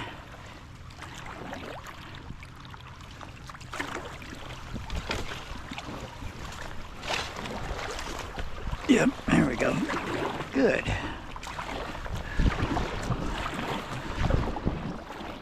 Okay.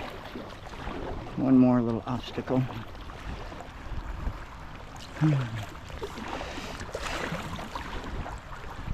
All right, good deal.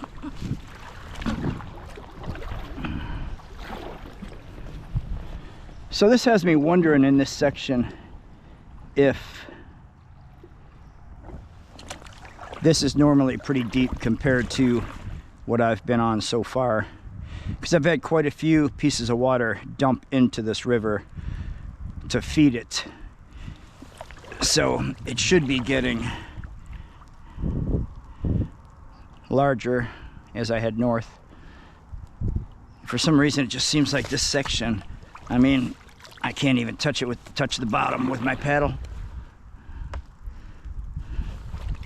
So this might be a good section to paddle, even without the reins. It's definitely pretty. Oh, look at all those deer up there. You see their shadows running along that ridge? I think there's a road up there too. I could see some kind of tops of barns. So the water's moving too quick to try to do some kind of limbo under this tree. Too tight of a space. So what I'm going to do is just get onto this log.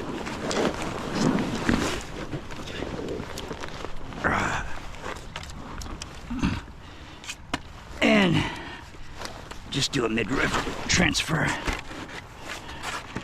Bring the boat up and over. Oh no, oh no, oh no, oh no, oh no. Come here, come here, whoo. Come here, come here. That was almost bad. Come here, would you? All right. Now my poor little glove is wet. Better wet than lost. That's why I brought 4 pair for just such emergencies. Gotcha. Oh yeah, she's soaked.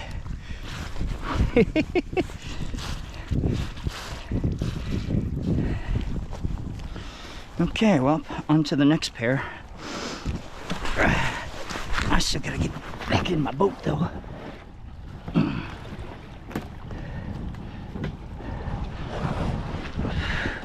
Get this out of the way.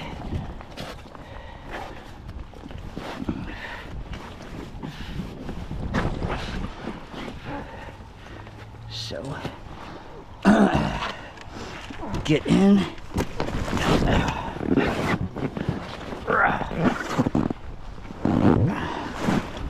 All right.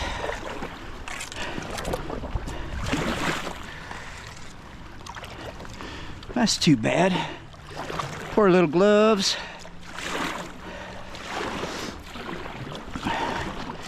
That's the worst mishap that happens today, though.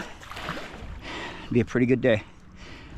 So this is Route 18, and from Jones Road, about 2.5 miles. Did it in 42 minutes or so. Snow is starting to pick up a little bit. So I'm gonna press on at least to Foster Road, and then I'll pull up the map. I didn't even look at the next possible takeout after Foster because I didn't think I'd be able to float it this easily. But it seems like the river has cleared out a lot as far as log jams and everything else. I know between here and Foster there are a couple though. I saw those when I was scouting the route. So we'll see how it goes. So the flow is over on the left side of the river. I'm over here in the calm. I'm gonna see if I can't just limbo under here. Got such a low flow. There's another tree right there in front of it. Bet you I'm not gonna be able to do this because I don't think I can get over this other tree that's down here. So you know what? I think I'm just gonna push the raft through.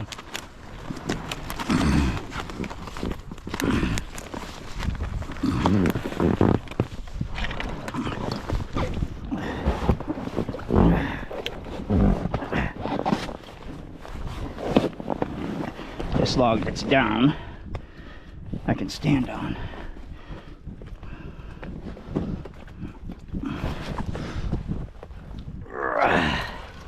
Gotta be careful with this. I only have one paddle.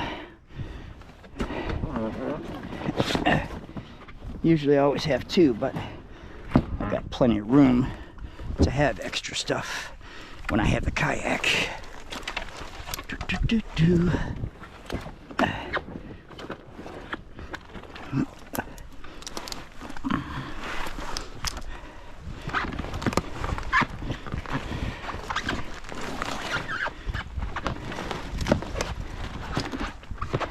Halfway there.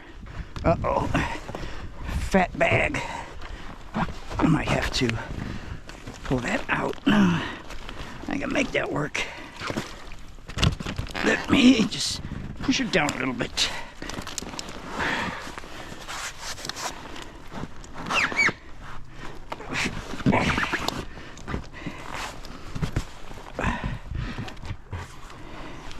I can free this branch. Move on, water bottle.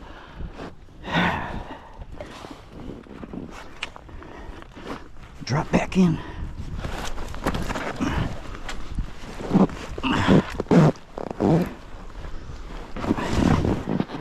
Not as graceful as I'd hoped.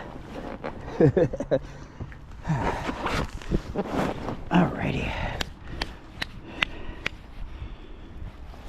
Here is one of the two log jams I saw. I think there was two that I saw definite, and one that was a maybe. Let's see if I can take it around this way, which usually isn't where the river flows. It's just so much water. That's where it happens to be right now.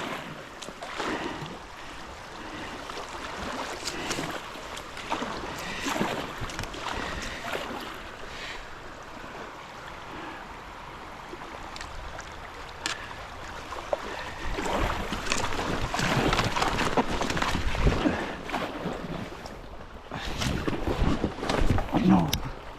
Oh my gosh. I almost lost my camera.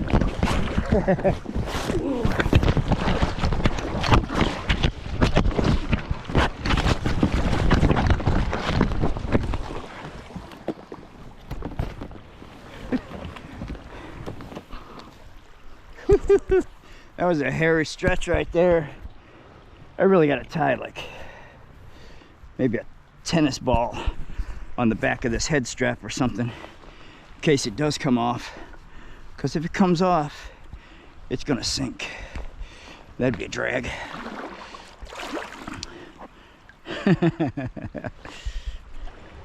I think this is the other log jam that I saw on the map.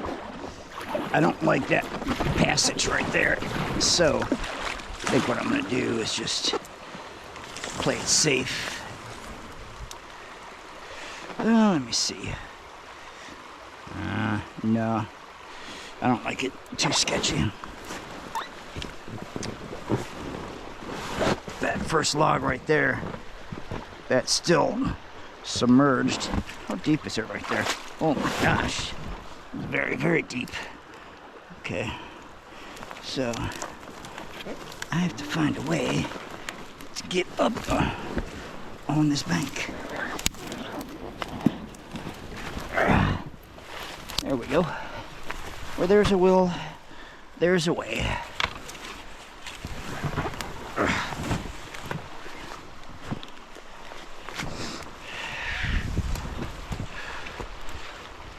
All right. I drop right here. I can get out there, get around all that. Got a clear path back over to the right.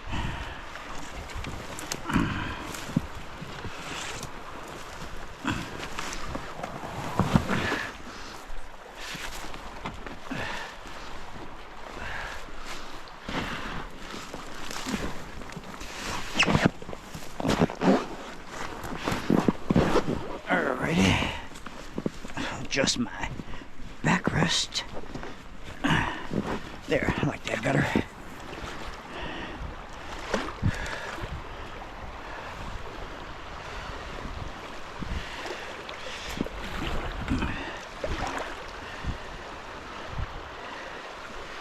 Yeah, if that one log wasn't there, the one that's coming across right there, I'd have to jump over. I was worried about getting stuck on that, getting turned sideways, because then that current would have just rolled the boat over. That would have been no fun.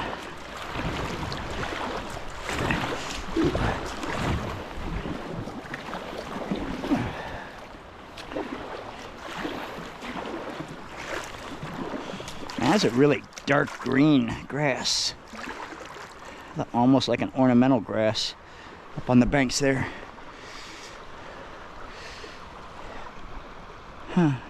So I don't think I have any more major log jams until I get to Foster Road. I think that's the next bridge. What kind of mileage and time we're doing? Let's check Route T, shall we? Route T says 4.15 miles in an hour and 22 minutes. And, oh wow, coming up to Foster pretty quick. I gotta put this away safely. Decide what I'm gonna do here.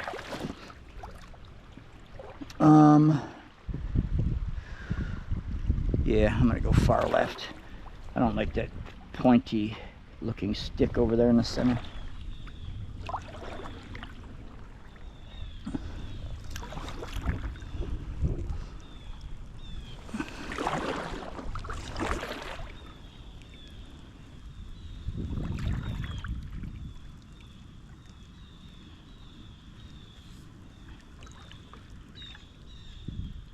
Love the sounds of the birds.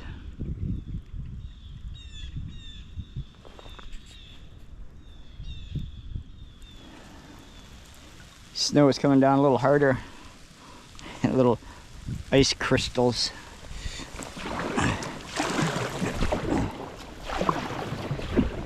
Nice for a pretty setting.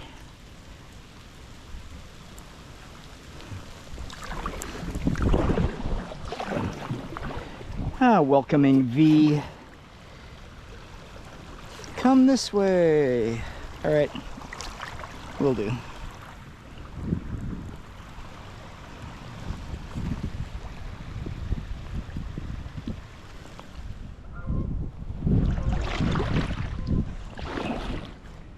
Family of ducks behind me that I passed by a while ago.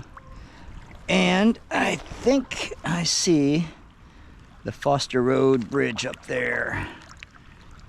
Yep. So this is going to be my takeout.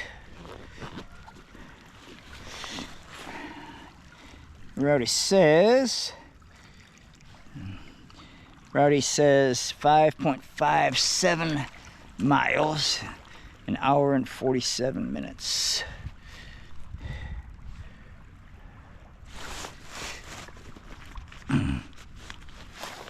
So we'll see what kind of terrain I have to oh, you know what, I could probably take out right at the base of that bridge. All right, that looks like a mess over there. I think I'm gonna hit the other side of the bridge and take out there, because if I try to take out on this side of the bridge, well, you know what, I might be able to. There's slow enough current over there. Oh, pay attention, man. That almost put me up on edge. Oh, you know what? Here we go. Right over here out of the current. I don't want to try to fight the current over there. I can simply come right over here.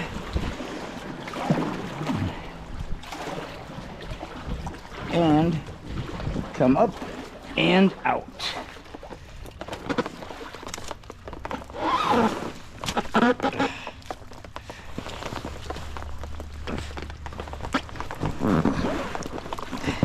At least that's the plan, right?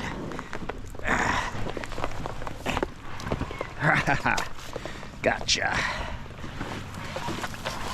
Come on, little boat. Whee. Oh yeah, she's a little slick.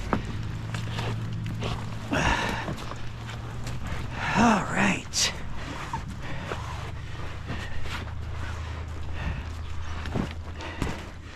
All right, Black River. I will see you at this spot again sometime in the near future.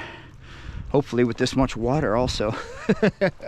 And this is just how quick a road drop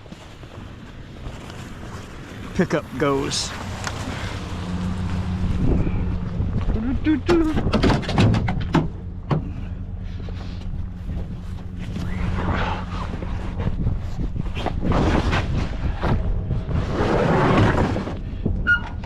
Bingo.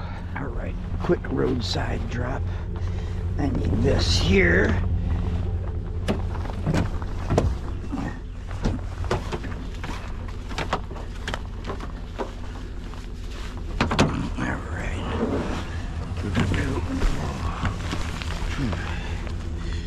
Whee! Oh, look at all the floodwaters pushed all this stuff up here. Wasn't here last time I was here. All right, I'll take it.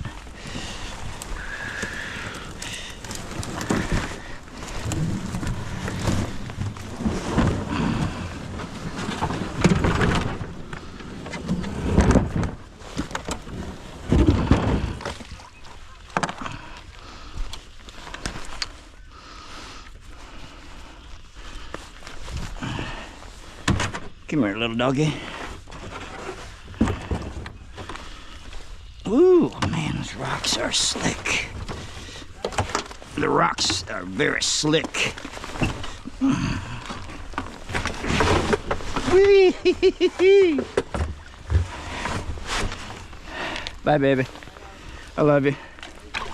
All right, I will talk to you later. Found it. So, I got my perception back out.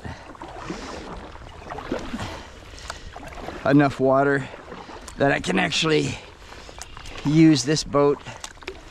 Oh, there's a goose sitting right there on that log. Hey buddy, sorry I woke you up, didn't I? If you just sit there a minute, okay. Suit yourself.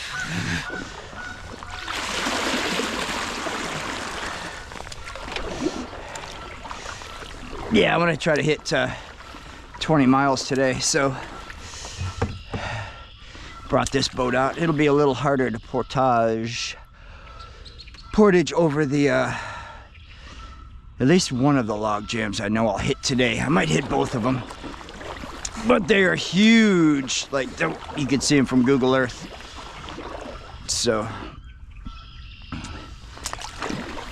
although it would be much easier to have brought Sunflower, that Kokopelli pack raft, I couldn't have made the same amount of time. I make a lot better time with this. So that's what I'll do, and it'll be a little tougher portage over the log jams and such. I think I'm going to just try to come across right here. I got 2 logs actually to help me with that endeavor. If I could get up onto this one. There we go. Whew, you know what? Oh, wow. There's log jam everywhere up there. Hoo hoo hoo. Should have actually hit that over there.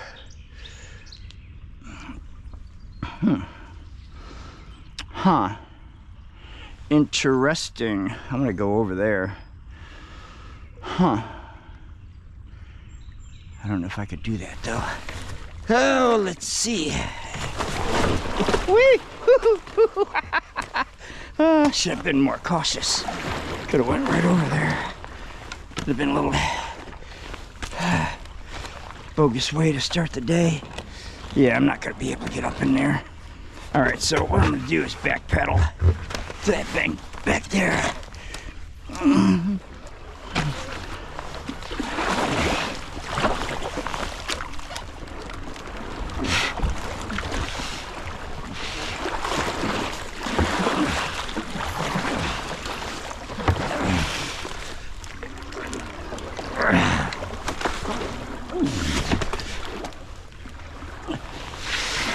If I can.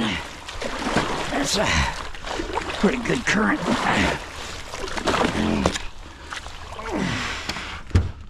Huh.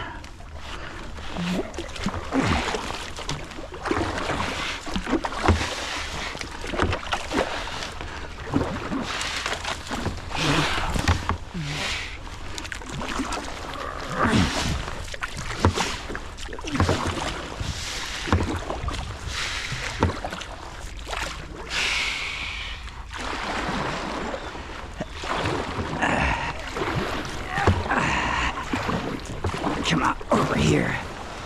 Yeah.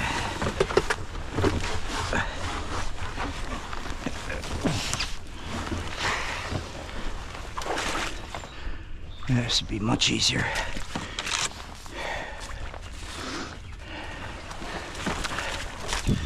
Wasn't expecting this right off the rip.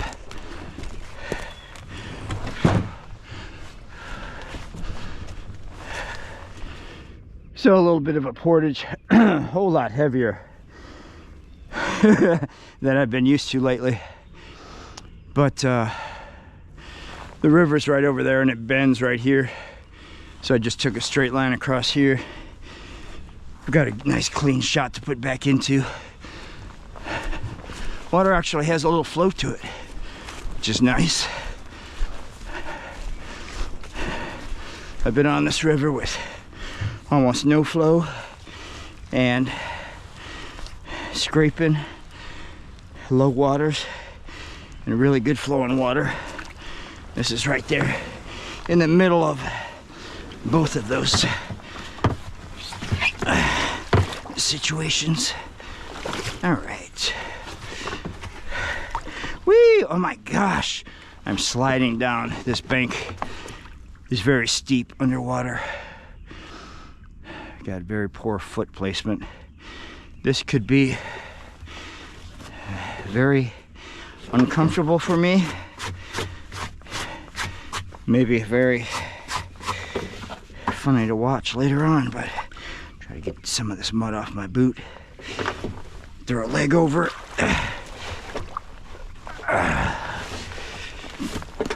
drop in. Whee. All right, good deal. About 34 degrees, I think. That's what the weather app said, but it's supposed to warm up. There's going to be a contrast of two worlds with this river.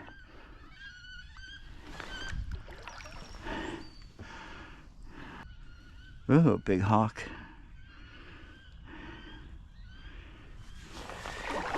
Maybe that's what the others were screaming about.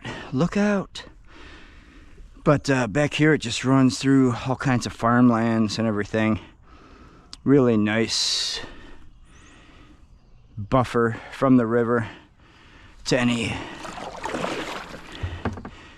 houses and everything. And then when I get over it towards Elyria and things, it looks like the river actually goes right through a city development for miles. So that's going to be an odd kind of thing. Always makes me feel like paddling in a fishbowl, like on the Muskegum with all the houses right on the riverbank. People sitting on the porch just staring at you. So I'm going to enjoy this setting while I can. So those floods that devastated Kentucky and Tennessee and such, up here you could see where that debris is, probably 8 to 10 feet in the air right there. That's how high this river was. You could see all the leaf debris and everything that's up in all these trees. This was 10 feet higher. Hey, was that the... what was that? There's a big bird up in that tree. I caught white, but I couldn't see if it was an eagle or not. Yeah, so this was absolutely raging. It had overflowed the banks, shut down a bunch of roads.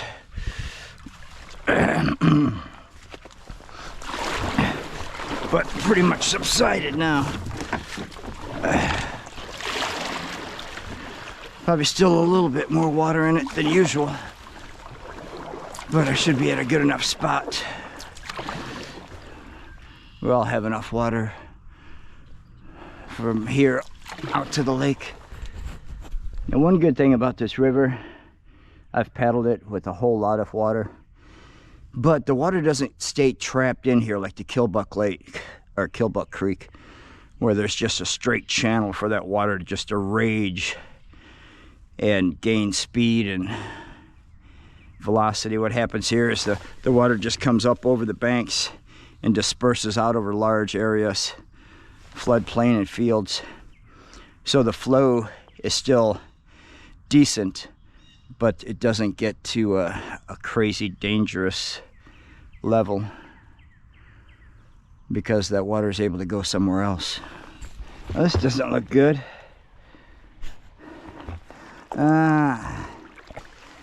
Kind of sketchy. I think I'm gonna shoot that far right. I've got enough just to grab a hold of something if I need to. I think I can just skirt around.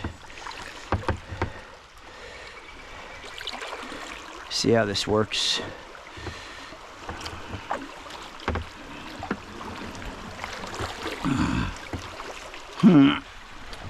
Not a big fan of this. I don't want to go through that. But I'm thinking if I come out here, the end of my boat's going to be up here on these mossy banks here, these grassy banks. The front tip of my boat is going to be out in the water, and that boat's going to be too unstable.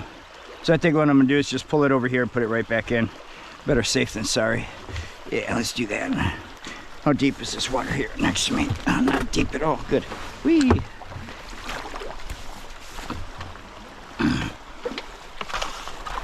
There we go.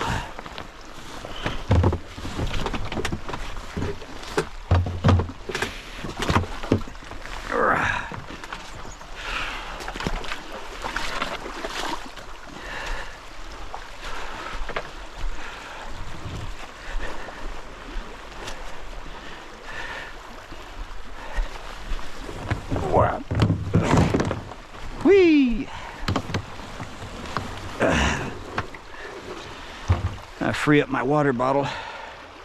Yeah, I probably could have went under that, but oh, somebody's tree stand right there was attached to this tree. How long ago did that fall over? That whole bank right there just fell right into the river. That tree stand was right there. I didn't know if you were allowed to hunt on a river or not. Maybe so. All right, put back in and move on. Look how massive that tree is. The giant of the forest.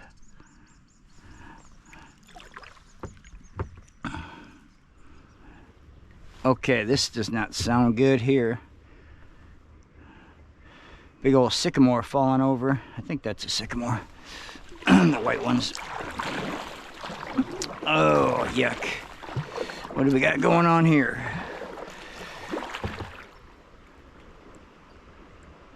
Huh.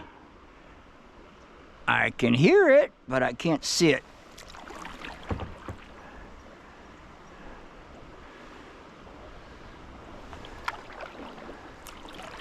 So I think I might stop. Okay, I see it.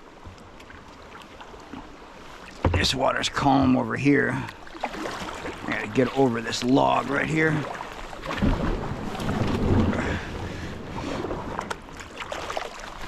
Ah, that's why it's so calm. Because there's another one right there.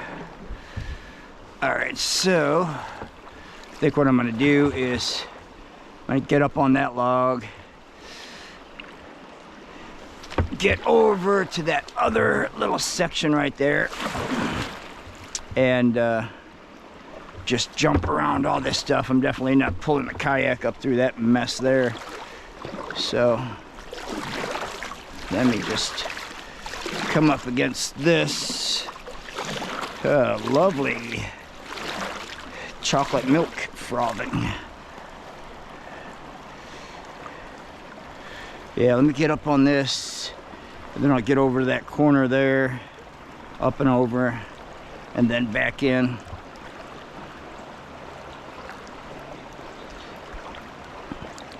I just don't want to get washed sideways against that log, because that current will just roll the boat up more than likely. So let's try this.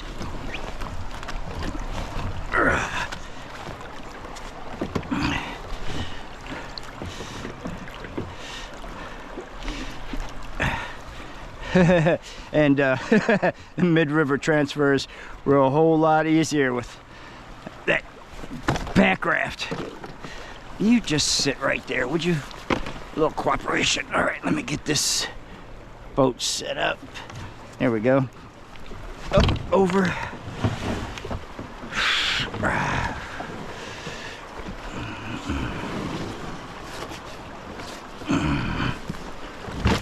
Bingo. Okay. Huh. I wonder if I could just walk that log over there. That's what usually gets me in trouble when I say, I wonder if.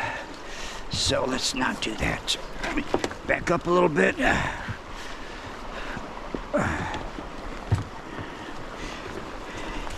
Get my butt over here in the cockpit. Whee! All right, now let me get over here, straight in.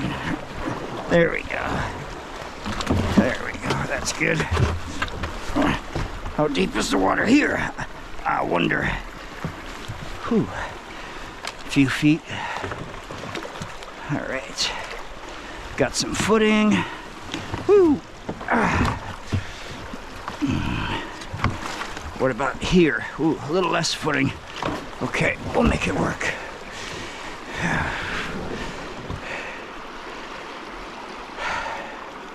Yeah.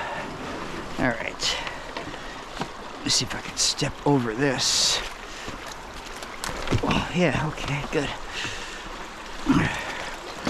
Huh. There's a really cool piece of driftwood. Almost looks like a deer skull, you know what I mean? I heard my kingfisher somewhere up here.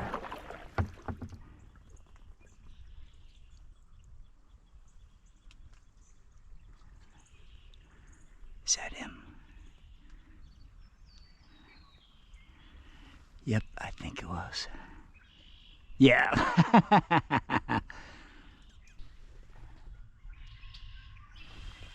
Birds down here are amazing.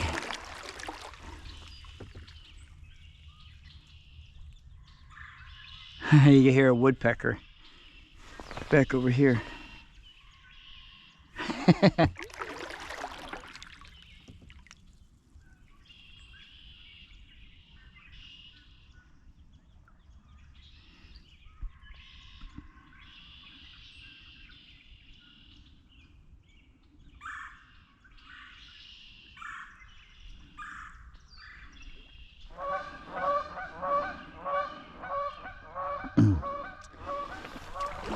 They are noisy. They were sitting here over here on this bank when I came around the bend. Startled them. Look at that little trap. Tree's broken in half, leaning against that other tree on the other side of the bank. But when that comes in, it's gonna make one heck of a ruckus.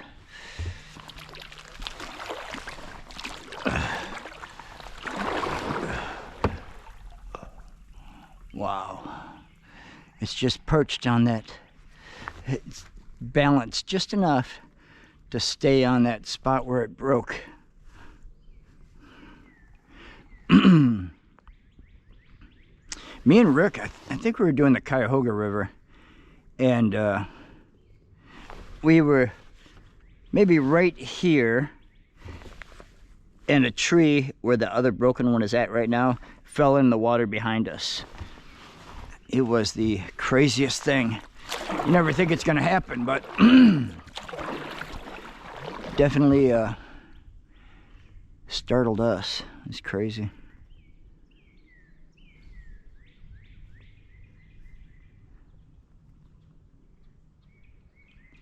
This is where 13-year-old kids should be. Maybe a little fort up there just to come back and hang out, be outside, and have adventures. That's how I grew up. And it's never left me. Unfortunately, so many never get to be out in settings like this. Got a video game or a screen stuck in front of their face. So I guess I should count my blessings. Ah, man. So I wonder if this might be the huge log jam that I saw just being an island. That island straight ahead of me, where all that timber washed up on, made it look like a big log jam, but it very well could just be that island. I'm hoping so anyways. Because I don't think the one I went around earlier was the one that I saw on Google Earth. So it seems like there's always one thing. No, I shouldn't say that. Every now and then there's a time when you forget something that you would like to have, but you can do without. I wish I would have brought my throw bag rope, because I could have left my boat here, just went up there, pulled my boat over all of this stuff. Would have been much easier.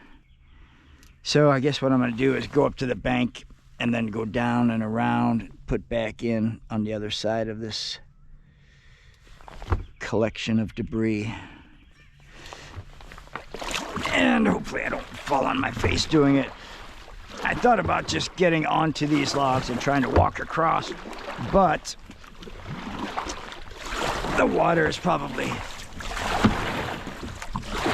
4 to 5 foot deep, and I really want to step over there onto that log so I don't have to step out here. This might be really interesting because I got these big, woo, yeah, it is deep, clodhopper boots on. My footing isn't as sure as it usually is, at least this early into the paddle, and it's not a good situation. That's better. Get a little bit right here. Yes, Gotcha. Okay, so make my way over here. Muskrat hole right there. Looks like. I tell you what. Whee! Yep, that's what I thought. Slick as snow on glass. Just gives out under your feet. All right, come on now. Let's do this. Hey, look at that. There's a beaver lives around here too. It's beaver chewings. I saw some trees. They were eating a little a ways back. Come on now. Got no traction. There we go, that's better. Whew.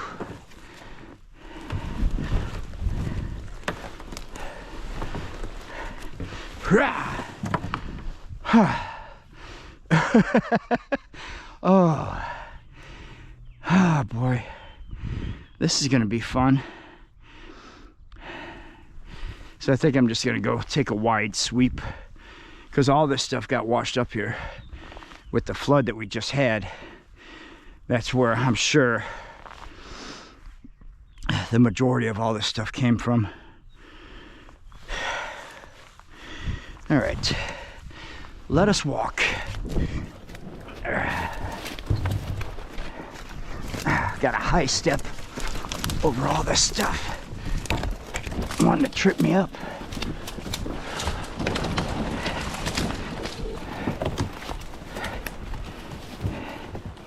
And to the best of my understanding, I don't have to worry about trespassing right now, because I believe the law states you're allowed to go onto private property solely for the sake of clearing an obstacle in the waterway. So there's nobody around to say anything right now, but I'm pretty sure that is limbo, how the laws are set up. Whew. Ooh, that's steep. Maybe I'll come right down here. This is gonna be slick going back down too. Oh, look at that beaver right there.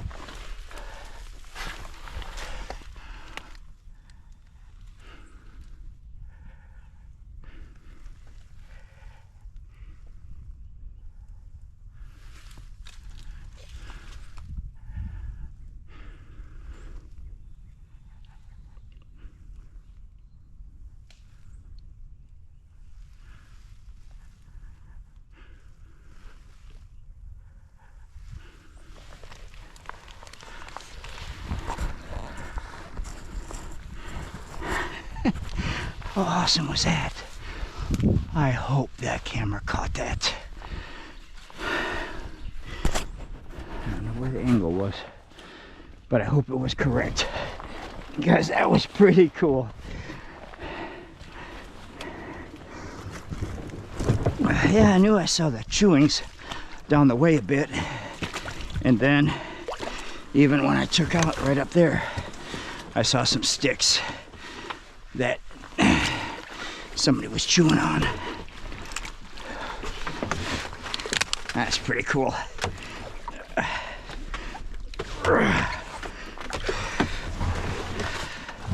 I would have thought it was a muskrat till I saw the tail.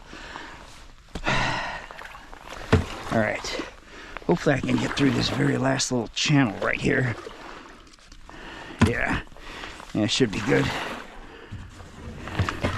Yay, all right. Heck of a jam there.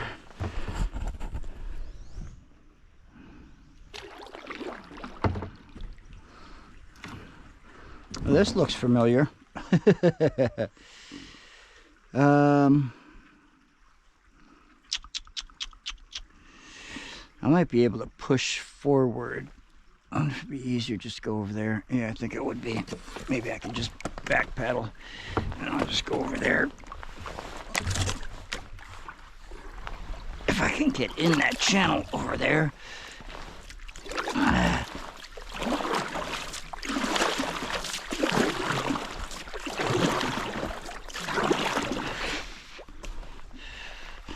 No, I have to jump that log.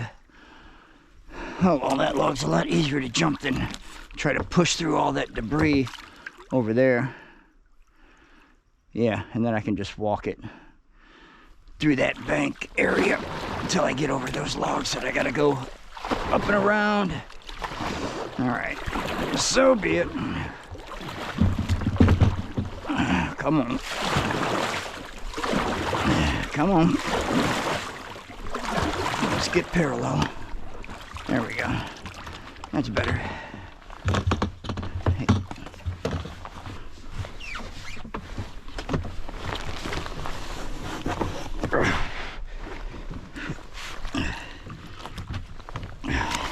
And how deep is this? Not too bad. A couple of feet. All right. Up and over with you. Whoa. Yeah, a couple of feet deep, and then you sink into a foot of muck after your foot touches bottom. Whee! All right. I'm not going up the bank. I'm just gonna walk the bank down to all this stuff. I might have to though. It's getting pretty steep, pretty slick. There we go. That's better. Deer didn't have any problem with it. Oh, we have even more that I couldn't see.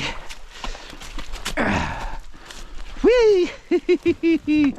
All right. All right.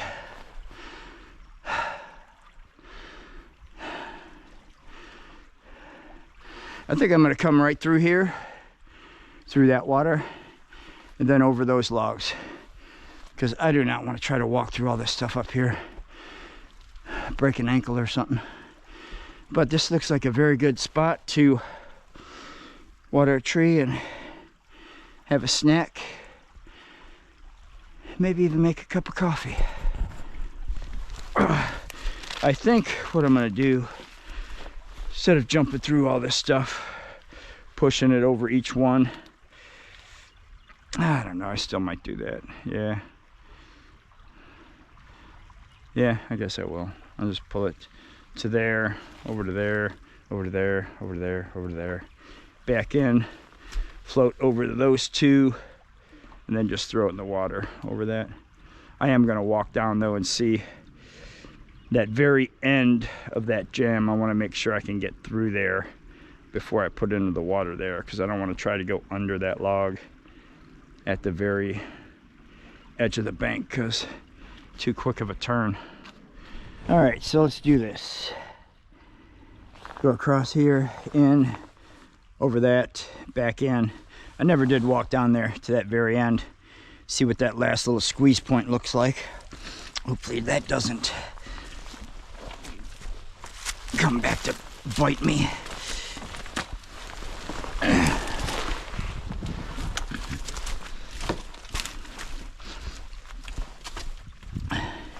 This sort of work is a whole lot more difficult when you're by yourself. Make sure I can stand on that. Yeah.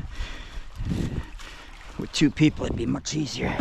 But not a whole lot of people want to go into areas like this, understandably. And that one's moving.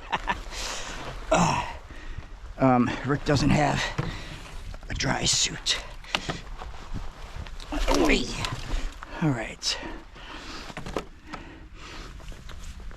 Come on. You can do it.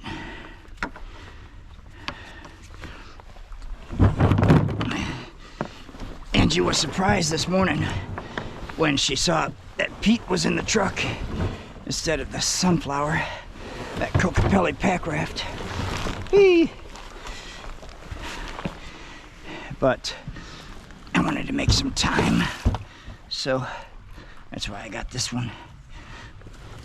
I wonder if I can get this over here to the side and get in it. Yeah, easy peasy. All right. That's pretty good current right there. Against those logs, I'm gonna have to get on them quick.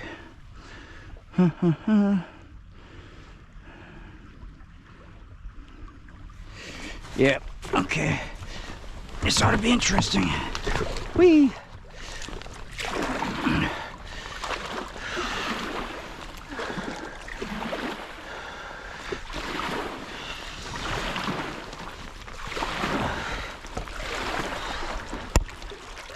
Alright.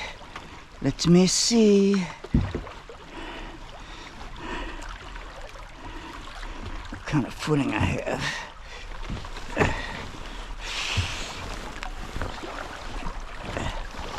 Alright, gotcha. Little balancing act here. Alright. So far, so good.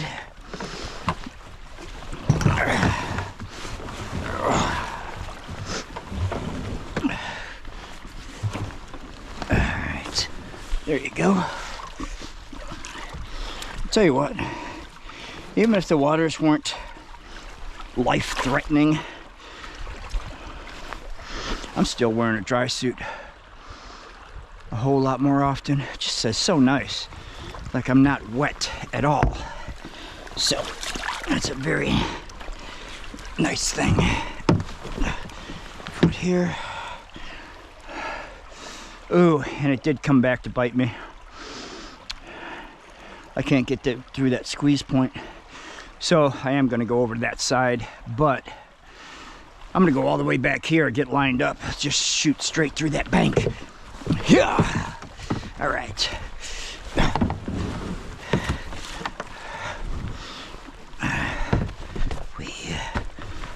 I'm just gonna walk these logs back. Come on, get in there. Thank you.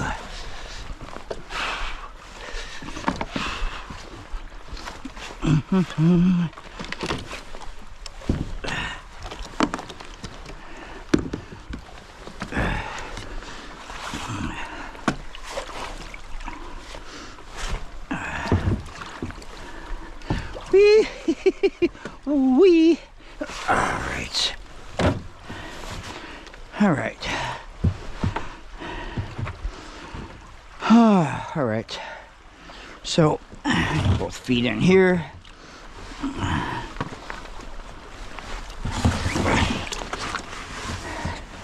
Good.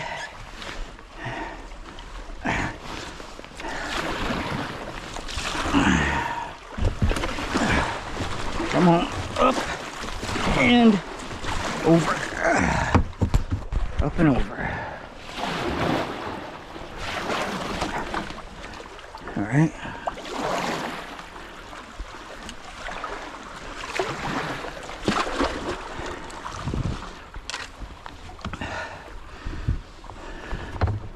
Man, I could just name this video Log Jam Obstacle Course or something.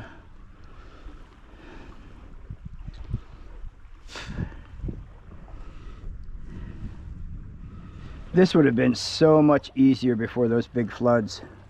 So much of this stuff was located different spots here and there where you could have navigated your way through it. But with the big flood, it brings it all into collection areas where it jams everything up. I mean, this would be a really pretty river to paddle if you know, the river rangers came out and cleared a path for it all. But the problem is there's no launches really for this river until you get up to Elyria. So probably not considered a navigable waterway. Woo!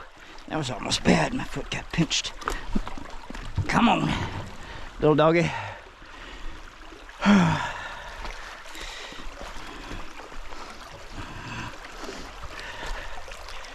Whee! Come on. There you go.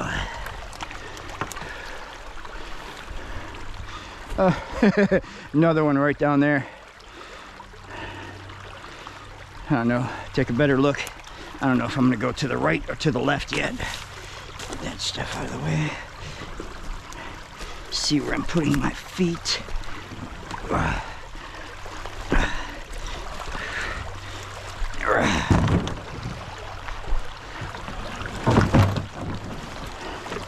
Yeah, it definitely would have been easier with Sunflower, that pack raft, but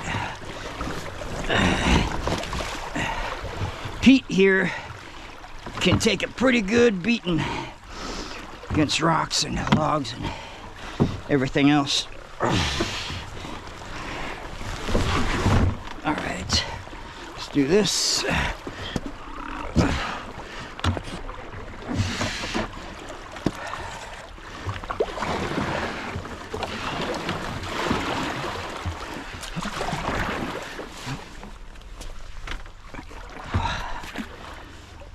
All right, so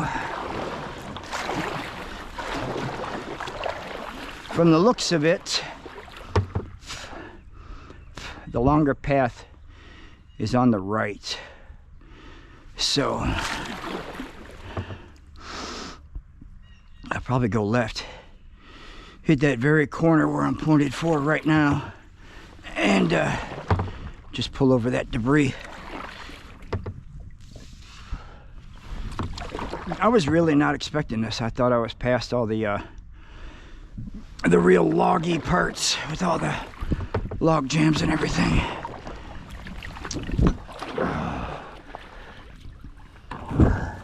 Bingo. How deep is this? Not bad. Whee! Come on now. There we go. Oof, there's a lot of bogus.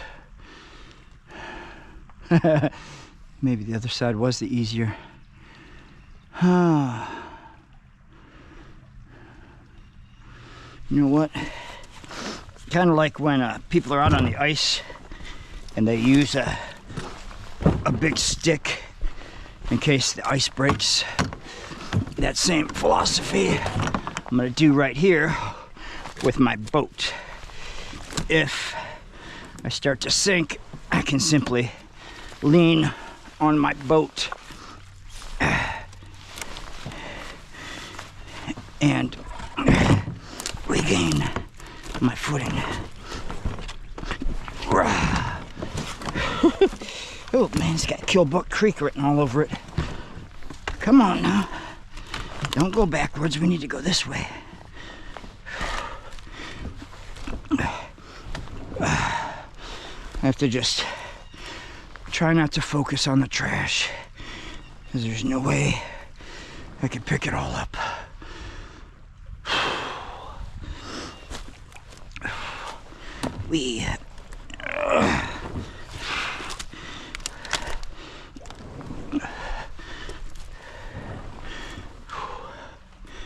Easy. Whew. There we go. Come on.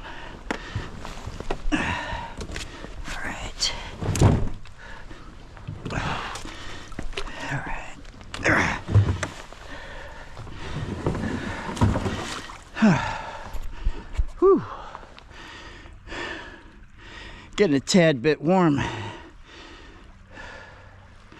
This dry suit on and all this exertion. Okay, I need to get this boat past and then bring it back.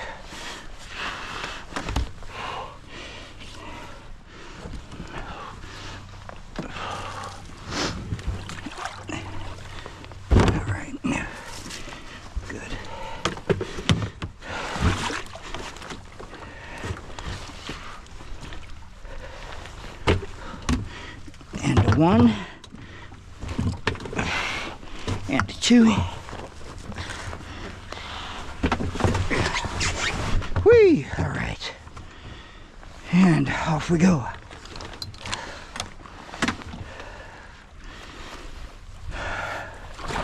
Balance is definitely required skill for anything like that.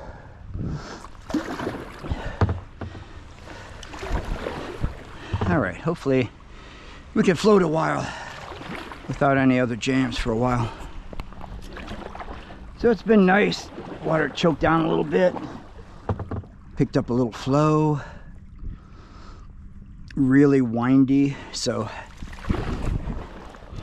each bend is a surprise. Sometimes it's a log jam, so not a good surprise, but always keeps you guessing.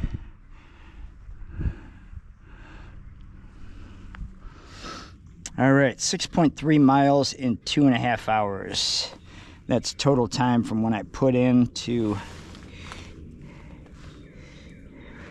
man, this thing twists and turns, to right now. Oh, wow, I'm not far from 301. Look at that, though. I got to go all the way up there, all the way back down, then all the way around before I hit 301.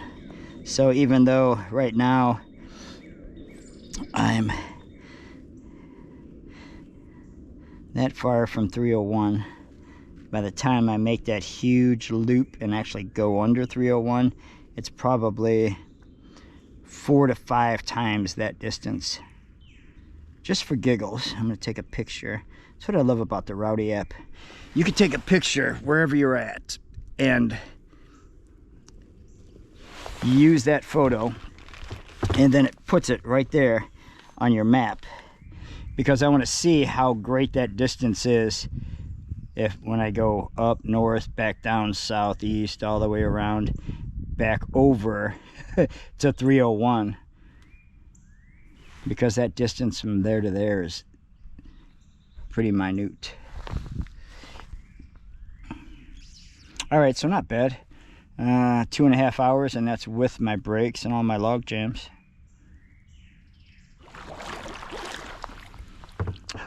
Oh, look at that. The pileated woodpecker.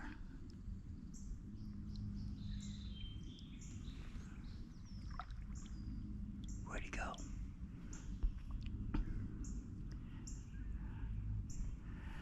Oh, that was beautiful.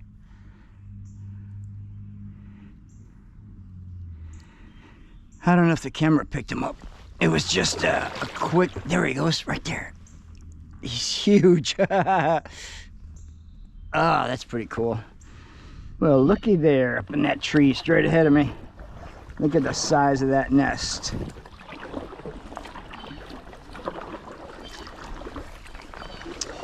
Makes me believe that was an eagle, immature eagle that I saw back a ways.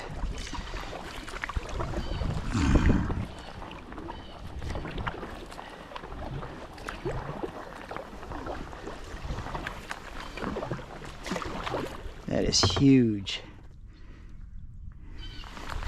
That's got to be close to 7 or 8 feet across.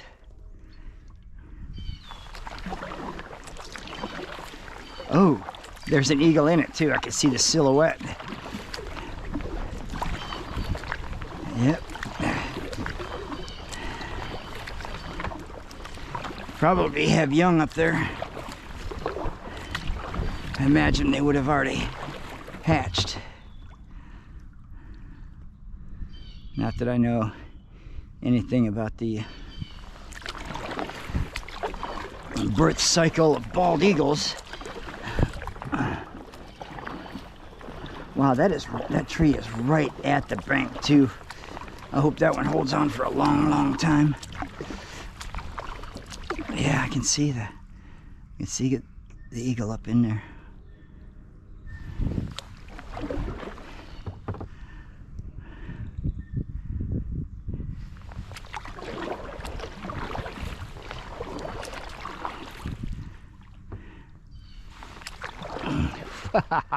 Look at the size of that nest.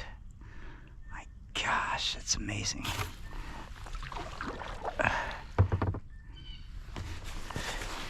Get a picture of that.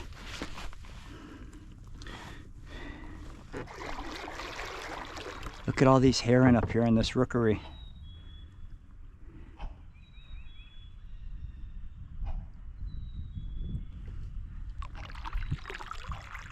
Wow, that's awesome.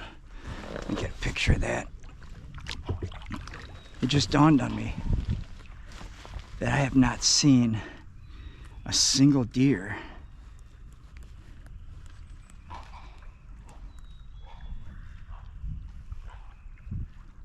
One, 2, 3, 4, 5, 6, 7, 8, 9, 10, 11. Wow, 12, 13. It's crazy. I had no idea there was that many heron in this little bit of piece of water.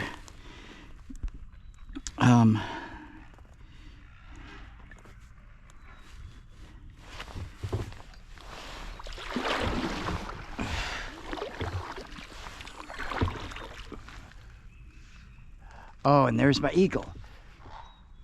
Oh, there he is.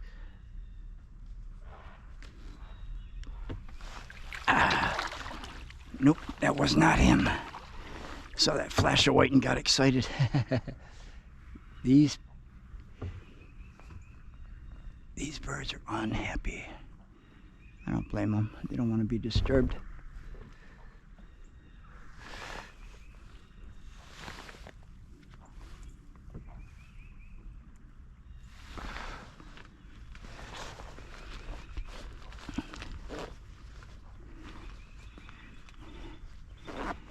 Yeah, people ask me why I put up with all the log jams and stuff.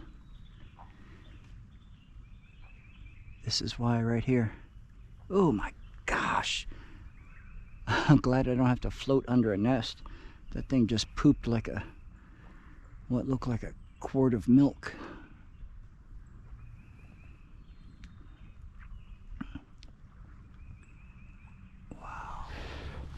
And just a quarter mile or so from the rookery, we have this.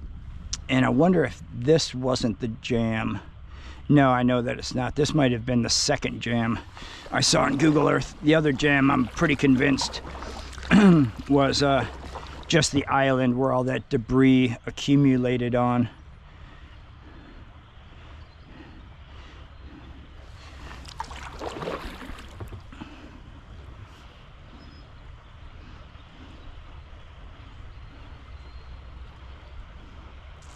So it's looking like the left side is going to be the better option. I should be able to just get right on that wood, pull over and across. I don't want to get into that stuff on the right side. It looks like a nightmare. I don't know how long it goes on. That's one good thing about when you don't have a lot of flow on the water. You can just float up and decide exactly what you want to do and take your time. I could not imagine, man, getting caught against there and water rushing on you. I've been there before and I never want to be in that spot again. You know what? I don't want to go this way. I always like to exit my boat from this side. I don't know. I guess I'm just dominant this way. This is kind of a little tricky. I wonder if, I wonder if I could swing back around, put my nose in this little gap over here right at the bank and push my way through right up to that mud there. I think I might. Come on, we gotta get over here, cooperate a little bit. Oh, come on. All right, let's give it a try. Yeah, maybe. Yep. Ooh, wow. This looks like a hot mess up here. All right, let's see what we got.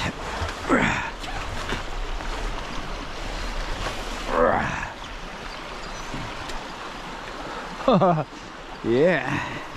Man, I wish I would have brought my tow line. gonna try not to make that mistake again.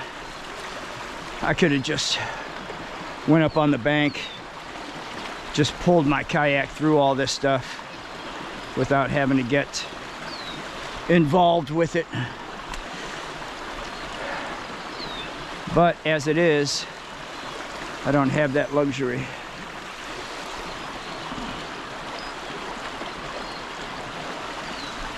I know I don't want to be in this center right here. I'm gonna see if I can't jump right here, get the boat over here, try to walk that bank around till I can put eyes on what's around that bend right there. Seems like the best plan of attack.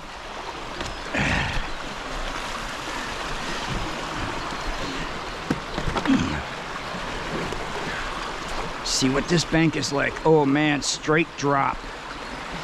Oh, that's not good. I really do not want to go all the way up.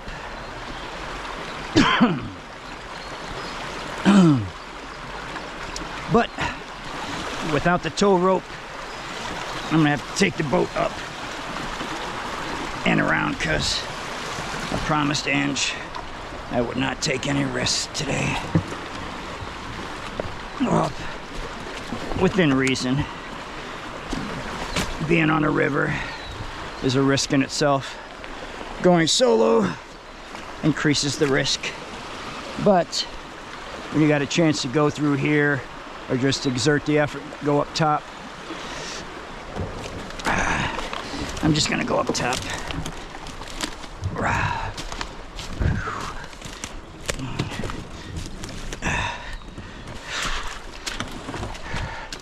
Man, come on. Baby's got big hips. She's like wedged in there.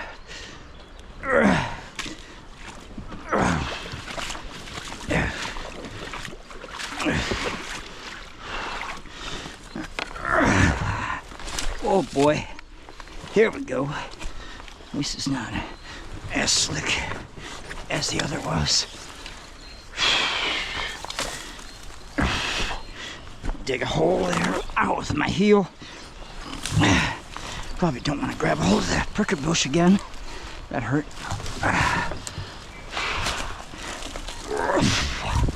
Mamacita. Come on. Up and over, baby. Whee. That was rough.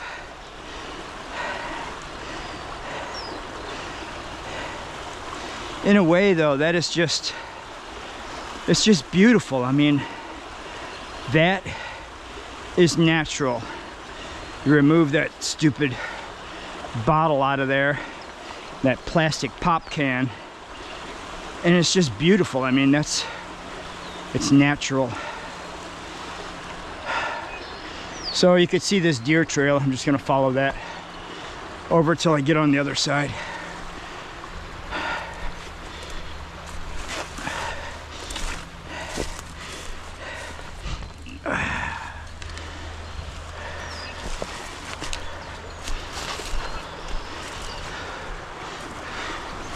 I don't want this to go over that edge. That'd be a real drag. I didn't bring my goggles either. Oh, it's my second blunder. To be careful I don't catch a stick in the eye. Be easy to do. Go under this vine. Whew. That's rough. Make sure I don't lose my water bottle or my hat or gloves or anything. A little bit of a prickly bush. Okay, stay. There we go. Back through this stuff. I don't want that tail end to slide over, because if it does, I'm in a world of trouble. There's no way I could pull it up that drop. All right. Oh, look at that, a shed. Huh. I wonder how old it is. It's pretty old. It's pretty white. Huh. Whee. Yeah, look at that. Huh. Broke off right there. Huh, cool. Put it up in the cabin somewhere.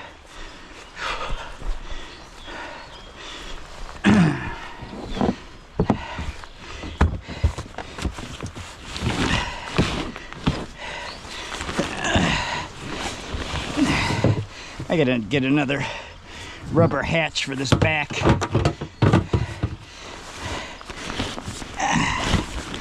It's not waterproof. That's why I have the stuff in the bags.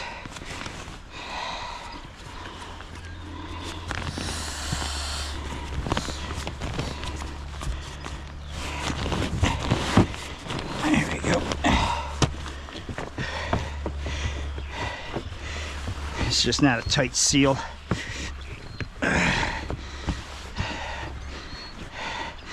You know, just water can come under there, go up into the hatch. When it's new though, and the seal is tight, it's really good, but it's quite old, so not watertight anymore.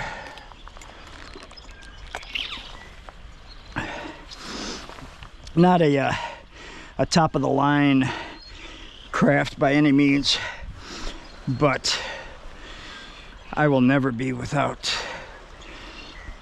this Perception Conduit 13. It's just like the perfect boat. Cuts through the water good, plenty wide so you can balance in it. You can beat it up.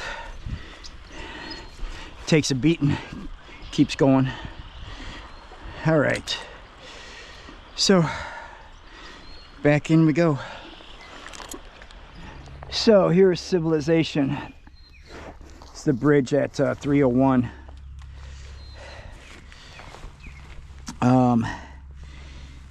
8 miles, 8.29. So 6.31. So just about 2 miles. That big loop was, because I mean, I was so close to 301 and it just like bounced south and made a big loop to come back to here. So yeah, like a 2-hour loop. 8.29 miles, 3 hours 20 minutes. Not quite a 3-mile-an-hour pace, but for all the log jams and everything, that's a pretty good time. I'm gonna push on to Grafton, I think, towards Grafton. Try to get in. Yeah, I'm gonna try to get in another 10 miles or so. See what happens. What time is it, I wonder? 11:38. Yeah, I got plenty of time. Jolly good.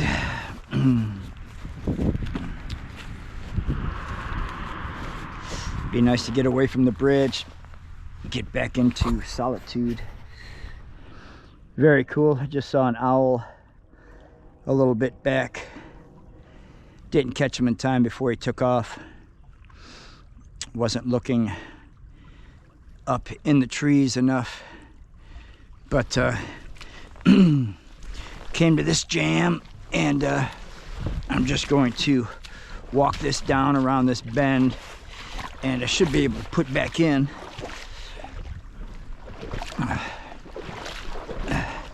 I don't want to go through that soup over there. Whee! Wonder if I could go up and over. Might be the easier way, huh? Yeah, let me just sit on this and float over to the other bank, because I don't know how deep the water is. Wow. Yeah, it's pretty deep. Whee! Okay, I do not want to go that way. Come on, this way. I'm gonna go towards the bank, not towards that funnel. All right, that's better. Bingo. All right.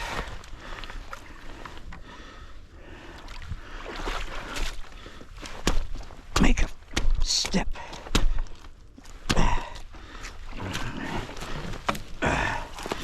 Nope, I need another one. Switch feet.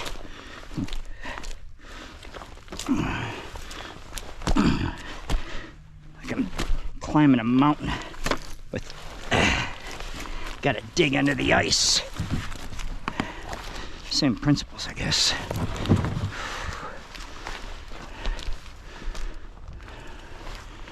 Whew. Doggy dog.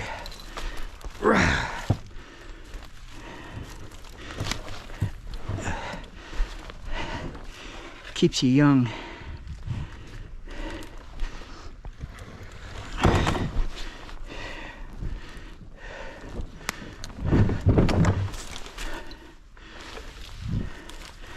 My hand's a little muddy. All right. And back in we go. Shake some of this mud off my boots. Whee.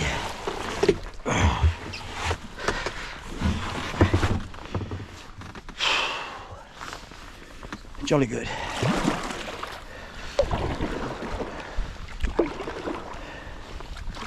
Pick up a little bit of flow. So I have to see how this takeout goes for the day. I don't really remember what my plan was, but I thought I remembered like 20 miles for today would put me about 24 from the lake. But then I was like thinking I was planning a winter cold weather paddling up to 303, taking out and then starting again. So it could have been, I figured that 45 miles from 303 out to the lake. I don't know, but worst case scenario, I will make an evac somewhere along the way because I just want to keep paddling today. It is too beautiful. I've got good water. Yeah, a log jam here and there, but yeah, I'm gonna spend a good length of time on the river today. So I wonder if this is a walking path right here, because I remember seeing this bridge on Google Earth and thinking to myself, what in the world is that bridge for?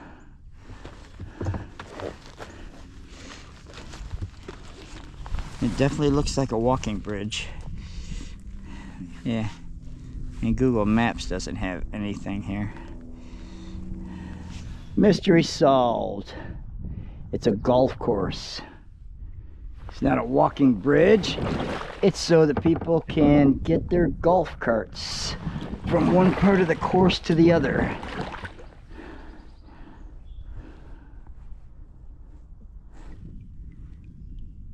I was wondering why there's so much really nice looking grass right in this area. Mystery solved. I don't know if I mentioned it already, but I have not seen a single deer. So the flow increased, so that's kind of nice.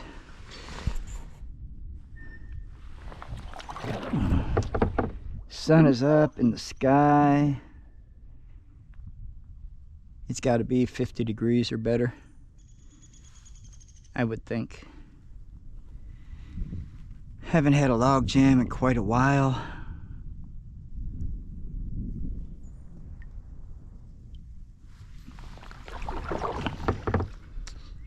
I wish I had gear and the time to spend the night on the river. I am missing that very, very much.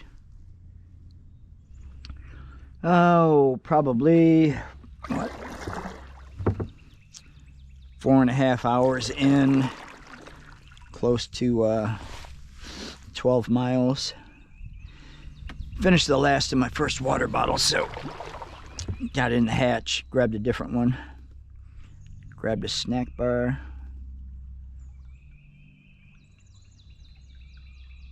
I think it's about 12:30. Didn't really check the time, but put in sometime around 8. So if I've been on the river 4.5 hours, then probably around 12:30. Ooh, hey. My kingfisher just flew across the river.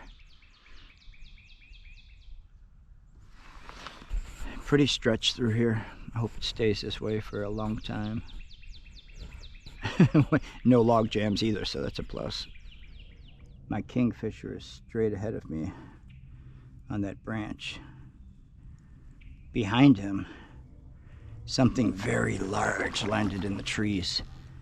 Maybe a football field behind him. Oh, and there's another one.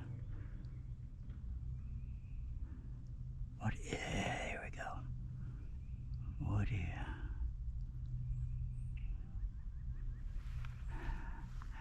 oh, a buzzard.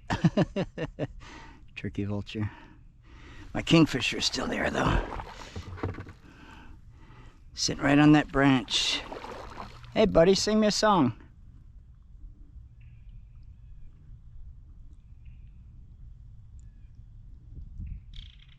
Thank you.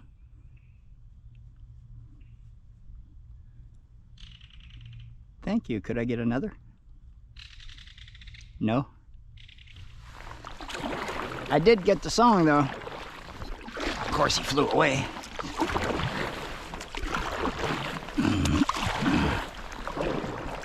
Yeah, when I was watching that kingfisher, I didn't want to take my eye off him, but I saw a big shadow behind him.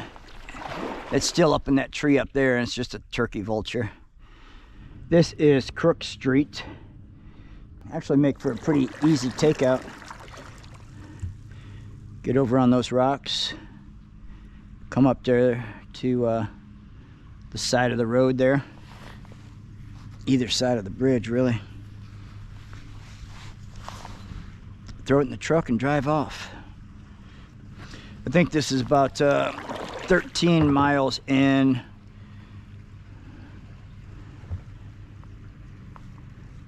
Oh, there's the old sandstone that used to be the bridge supports.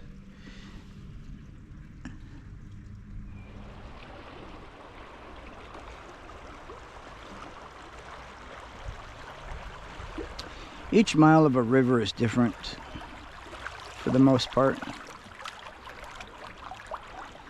I mean, look how spread out this is now. Just a different setting.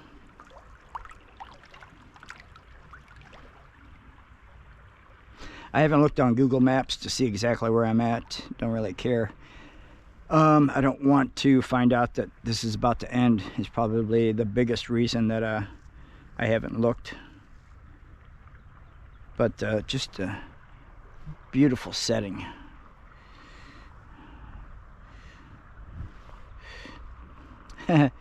Somebody walks a little bit to get down to the river. There's a bench sitting right there. I hear a lot of water, but I can't see a thing.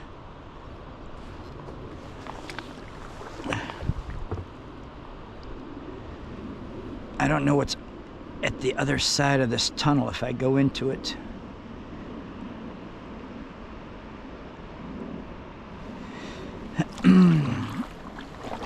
Once again, the beauty of the water not moving quickly. Okay, I could see a clear path for quite a while, but I don't know what's right after that. I'm gonna get over to this bank so that I can look through that tunnel.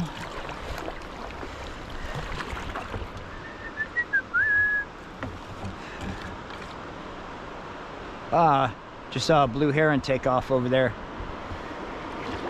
I don't like the sound of that at all. Hey, so I just wanted to insert in the video, getting ready to release it, just going through the final edit, and in the videos, you'll hear me say that I couldn't find a whole lot of information on this river. Came across a lot of things, different dams and stuff, a little blind. But dug a little deeper, which is what you're going to have to do. If you want any information on this, you're going to need to go to Eastern Ohio Streams Access. You know, you can do the East Branch or the West Branch. I did the East. But it'll give you the locations of the dams, if there's a portage. Sometimes it just says there is no portage. So you don't have to go into it blind. It just takes a little bit deeper research. You can't just type in Black River PDF or something like that. So if you're going to get on that river, probably a good idea to check it out.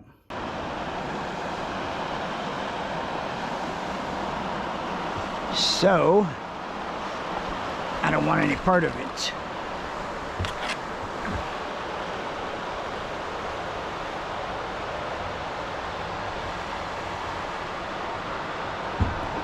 Huh. There's a good drop there. I don't know if that's a dam. I'm gonna go up straight ahead of me to these rocks.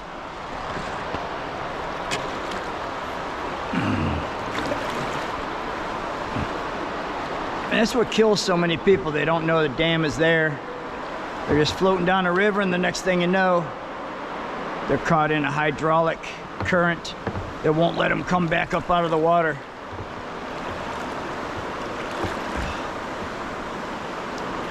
And if the water wasn't so still right now, I wouldn't even be this close.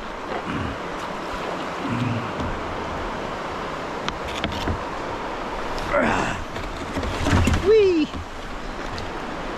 My boots are slippery as... Ah, man. Come on, I'm getting out of position here.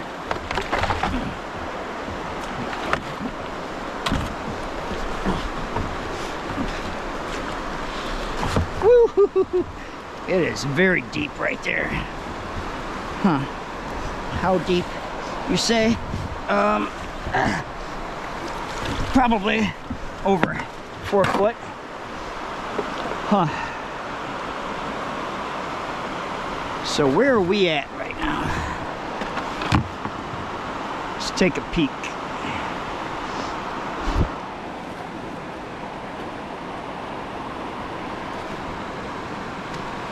Once again, I wish I had my tow line. I could just send my boat over,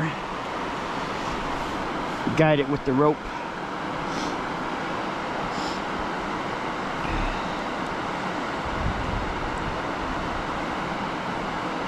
Okay.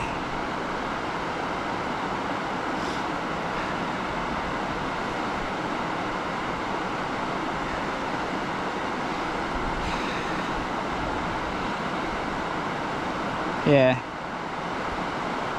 there is nothing here about that.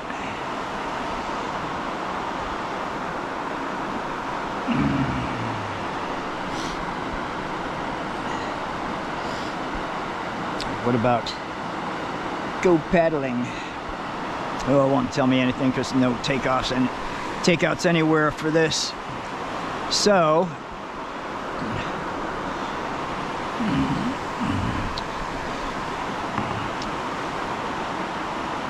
man, I wish I had my rope. Whee! So obviously I gotta come up and over, but I gotta put back in somewhere where it's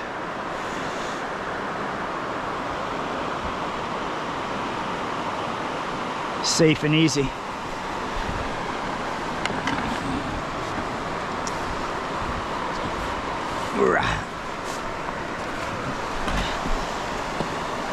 Rocks are a little slick. All right, so foot, hand, hold. Come on up. Whee! Yep, she's a little heavier than the other. Brace. All right, let me set this down for a minute. Let me get both hands on this boy. There we go. Don't you dare slide back. I worked too hard for that. There we go. Whew! Mamacita.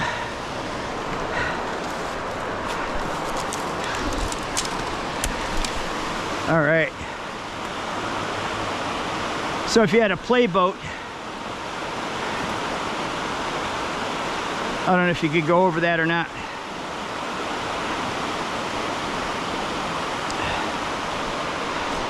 At least it's not a dead right angle to create that huge hydraulic.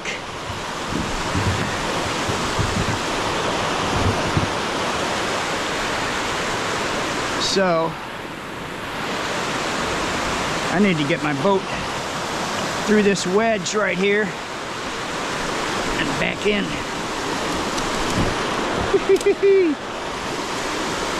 All right. Come along, little doggy. Make sure I don't lose anything.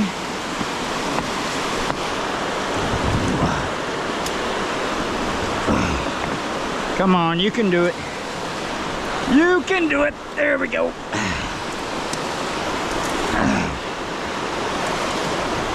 No, I don't want you to flip over that way. Flip over the other way. Whee!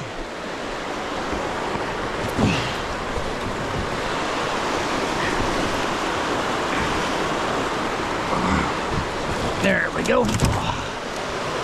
Much better.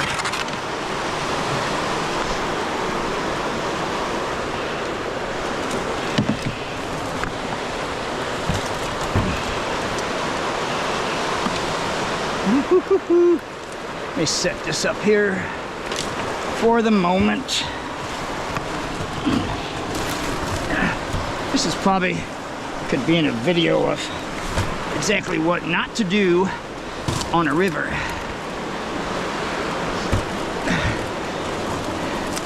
Yeah, maybe I'll save this one for my eyes only.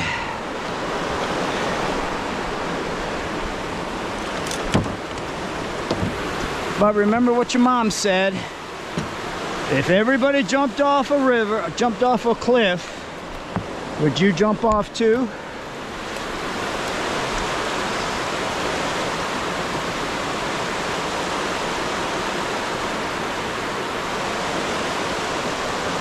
So I think I'm gonna go right here. Current should carry me around. I don't know if I can get into it quick enough though. Maybe I should come down further.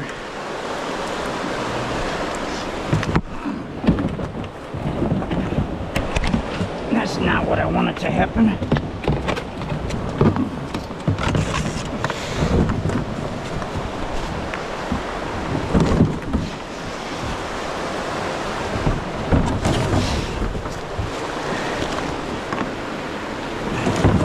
Whee! What a mama bear.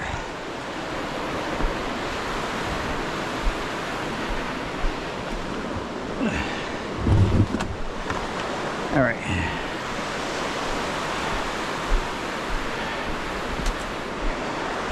Come along, little kayak.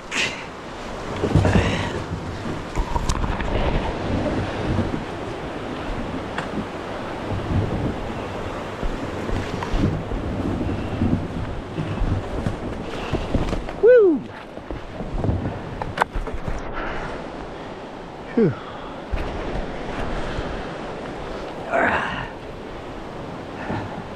About ripped the camera off my head.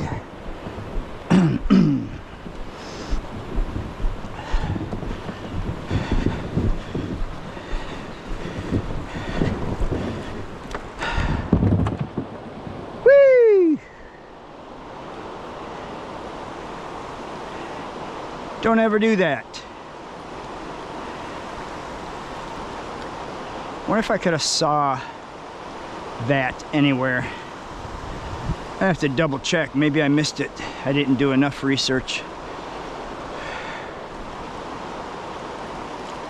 Glad that little fiasco is over with.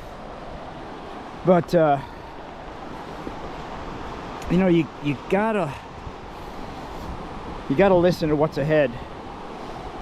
If I would have had earbuds in or something, listening to some music, I would have never heard that. Probably wouldn't have worked out well. Even if that's not a drowning machine right there, that my boat is so long, that nose would have went into the water and would have rolled over. I do not know what road this is, but definitely back to a populated area. And hopefully just for the briefest of moments, because what I see down there in the distance looks like a really nice setting.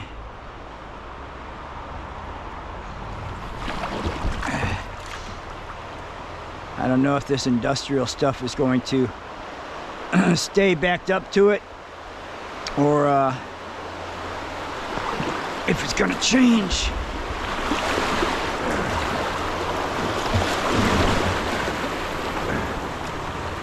But hopefully it does. Go back to the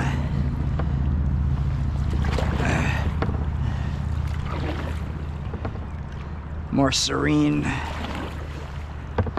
remote setting.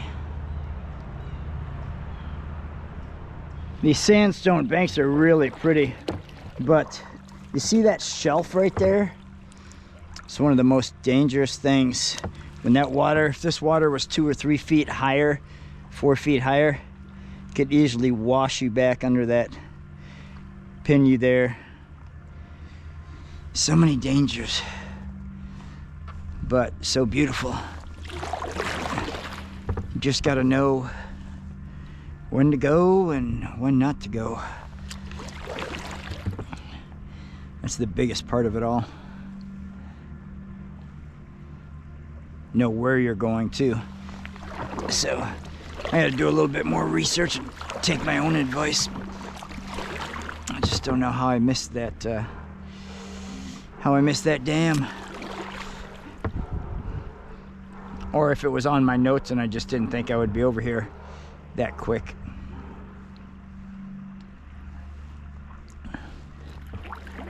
Another little shelf to get pinned under. And that one would probably wash you back out though. Well, this sounds a little violent.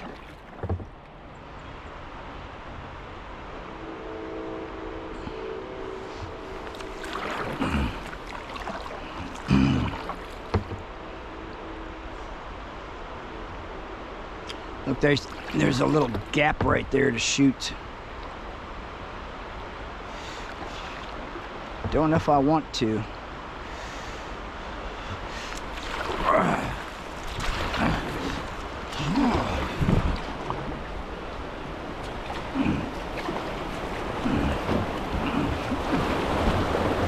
Oh boy, come on now. Get out of that rock. All right, good. Stay away from this one. No. Oh, I knew it. Woo.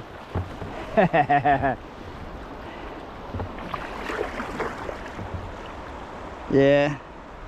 Probably should have taken the left. It'd have been easier.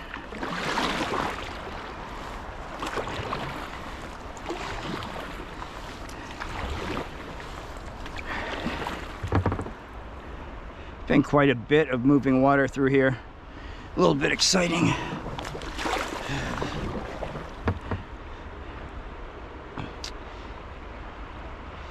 And just as I said, that one kind of worried me though, because of the pinch points. All it takes is getting rolled up one of those big boulders and you go for a swim. As quick as the water is moving, I'd have to chase my boat for a while. And now there's a deadly shelf. If this water was running hard, washed you under or over that log, right under that shelf, that would not be a good thing at all.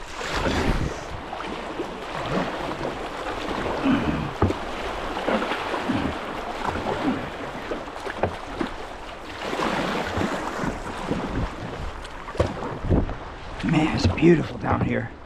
I love all the sandstone. Look at all of these old wheels from the grist mills and stuff. All these millstones. That is a piece of history right there. I wonder where in the world they got so many of them. They're just stacked up. All kinds of them. So I'm getting close to probably where I'm going to take out. Up by Route 20. There's a lot of houses right here, right along the riverbank. Some of them actually, you can see, has little platforms and even ladders that come down to the actual water. Who knows, maybe do some fishing or something. But it's been a nice piece. I think from here on out it's going to seem a lot more civilized, especially when I get over into the area, maybe even before the city of Elyria. There's an interesting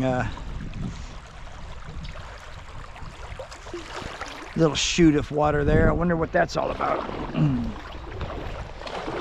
Like a little waterfall almost.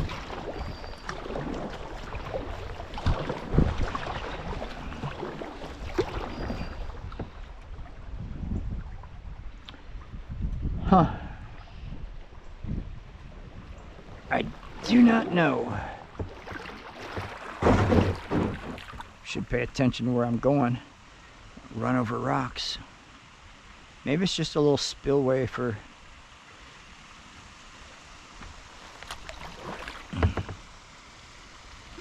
a residential setting or something. So this is what the river has become. Houses built right up to it. Would be cool to have one of the houses if you ever wanted to just put in and paddle if there's seclusion downriver. But the day is coming to an end. So this is County Road 20. I am coming up towards the city of Elyria. Angie's probably 45 minutes, hour out. I just gave her a call, told her to just head up this way because there's a lot of little takeouts I could hit in that time frame. So she's gonna give me a buzz when she gets up in this area. Then we'll just find a place kind of like this where the bridge goes over the water, and I'll find a way to get up out of the river and put the kayak into the truck. The beauty has dissipated. It's still nice to be paddling, but just not the setting that I love. But if you're gonna do the whole river, you've got to take the good with the bad. So here is the actual version of 20. Back there, 20/301/57, whatever it is. But here's the actual highway.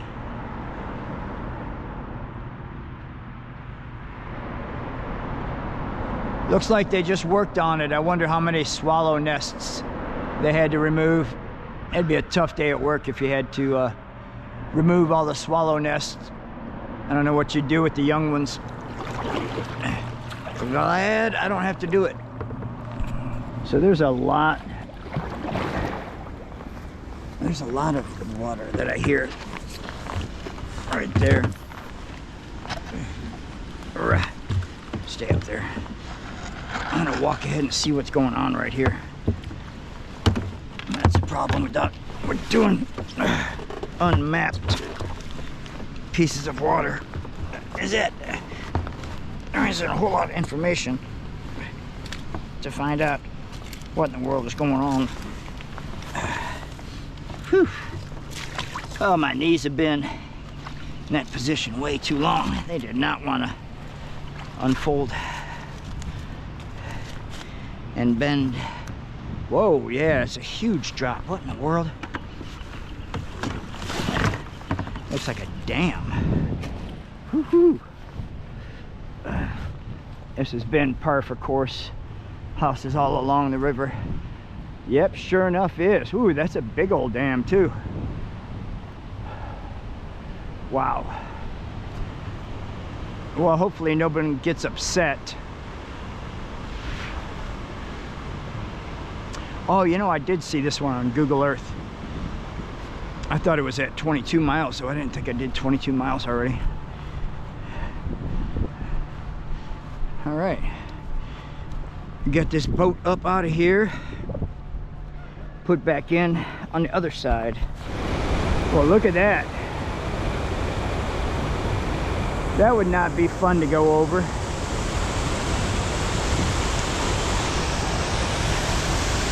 I don't know if it's natural or not. No, I see a lot of concrete in it. Blue heron down there fishing. All right, so. All right, this is what I gotta do. I gotta get my boat down there. But first, I have to get down there. A little bit of rock climbing, which is good. I haven't been to the rock gym in a while.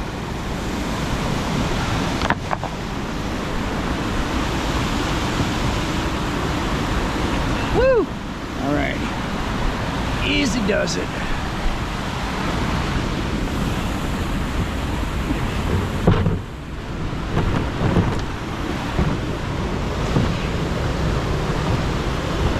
All right, good.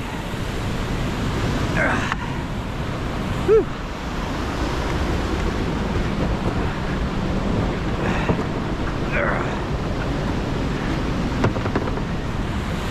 I get a picture of this and then head down the river. Blue herons standing right there fishing. Whew. Not as bad as I thought it was going to be. There's still some nice features to the river. There's some ugly spots where people don't take care of it, and then there's some real pretty spots. Oh, I probably did not want to be right here. Okay, I guess I did. Wasn't too bad. It looked a lot bigger of a rock. Yeah, Fuller Road is to take out. I just checked. Angie is probably 20 minutes away, which is probably real close to my distance from there too. So that'll be good. I won't be waiting on her, which I would rather do. More importantly, she won't be waiting on me. So this side definitely looks better, but this is all people's backyards. So that's a lousy situation. I don't know how people feel about that. I guess I'm just gonna have to come down here right at the bridge and come up and out. It's about the best that I can do.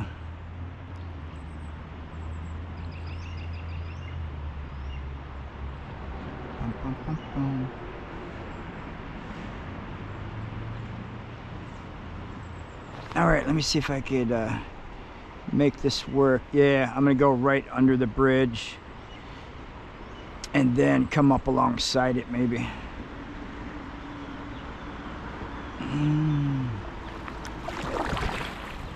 Yeah, I think that's it.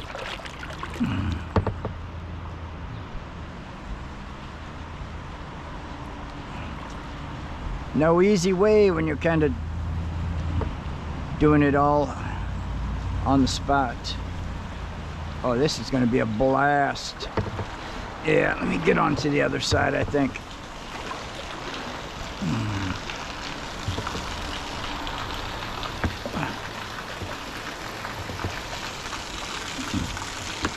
All right.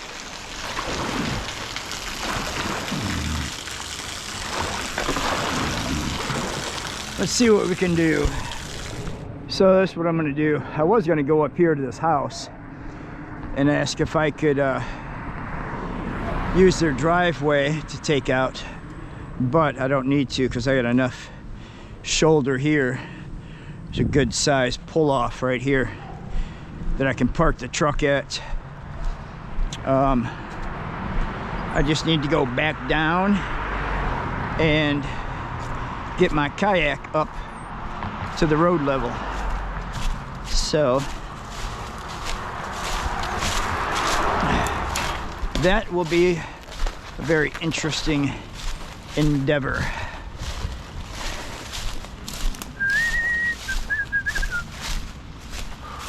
This is going to be a real interesting place to put back in at. But before I worry about that, I've got to get out of here and up to road level to even move further down the river.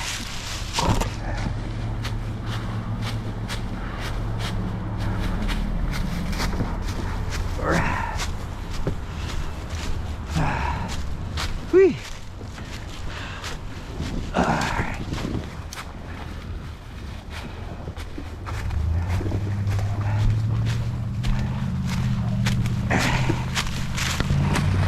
I come up in someone's backyard a little bit and then up to the road.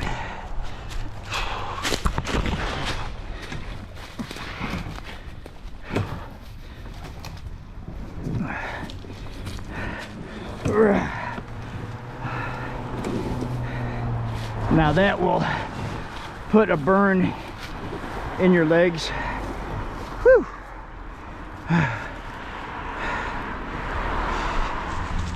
All right. This is gonna be real quick. Bingo. Alrighty. Fuller road, maybe the final push. Got Tilly in there. All right, I'm gonna pop in the bush and I will see you on the other side of the bridge, love.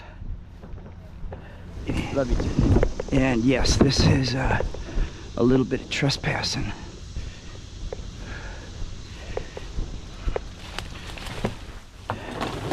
It's definitely easier going down to the river than it was coming up out of this river.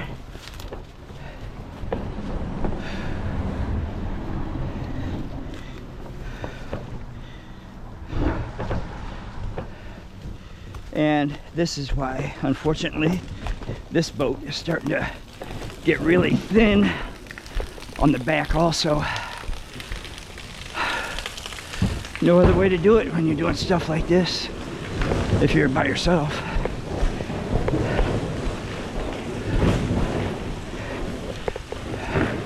Man, we don't have much water at all. It's gonna be interesting.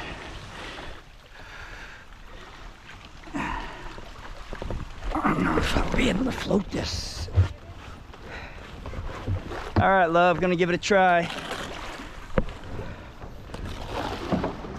So this is right in the city of Elyria.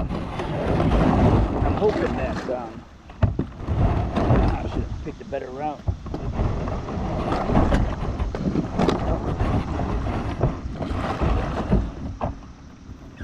So I was saying a minute ago, this is right in the center of Elyria, basically paddling the river that runs right through people's backyards on this right side right now. Water's really low. Definitely have to pick channels. Kind of reminds me of the Maumee. This is all rock bottom, like solid rock, not sand or gravel or anything. So there's no way even to scoot through it.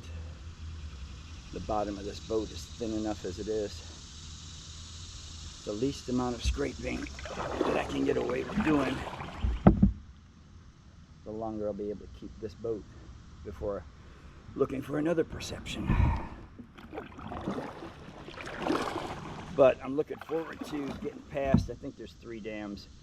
One that's in about a mile, another one that's in, I don't know, like 2 3/4 miles from that, or a mile and 3/4 from that, and then there's another one, looks like around,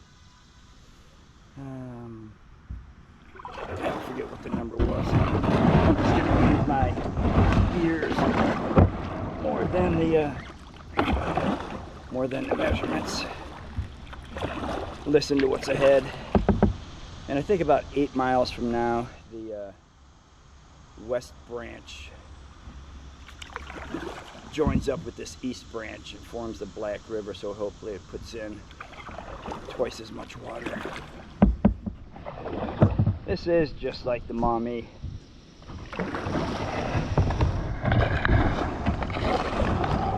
Beautiful clear water.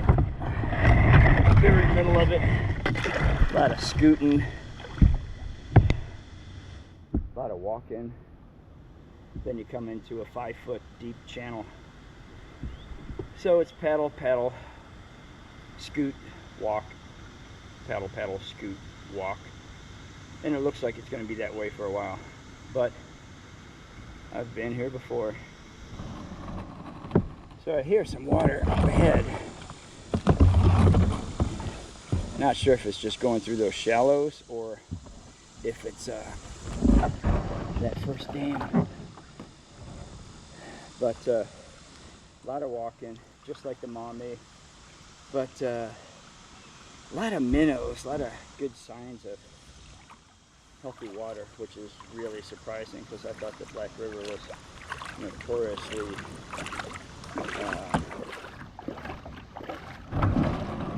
not a good flowing water. So this is the kind of setting that it's really interesting. It's really clear, but not really paddleable, not able to paddle it at these levels. So a lot of walking, but you know, walking down a river on a nice summer's day isn't always a bad thing either. So I'm gonna walk till I have water. We'll see what happens. So I just met a lady named Natalie. She lives not too far from here.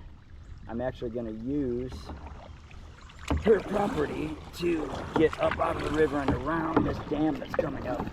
And she said that the waters are a good depth from here forward.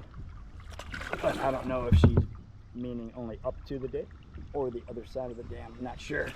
But it's nice to be able to be paddling for a while. Surprising, she said she was the first. I was the first person that she's seen on this river this year in a kayak. She said she saw one canoe, a couple of kids, about 8 o'clock at night, trying to get up out of the river. But that was it. So optimism paid off. I was seriously thinking about just scrapping this for a different time. So this is the last bridge before that dam, right by the brewery. I didn't tie my handle up on the front of the boat. It's extra long so I don't have to bend down when I'm pulling it through the water. But I will do that at the dam because it's annoying hearing it slap against the side of the boat constantly. But very glad to have water to paddle. So here is that dam. Might go over by those logs on the right, trying to figure this out. Here is, what was her name? Natalie, I think? There is her milk jug marker straight ahead of me, that yellow one. I'm guessing she has to have a path up into her yard that I would be able to pull this thing up and then walk it out and around past the brewery and put it back in the water on the other side of the dam.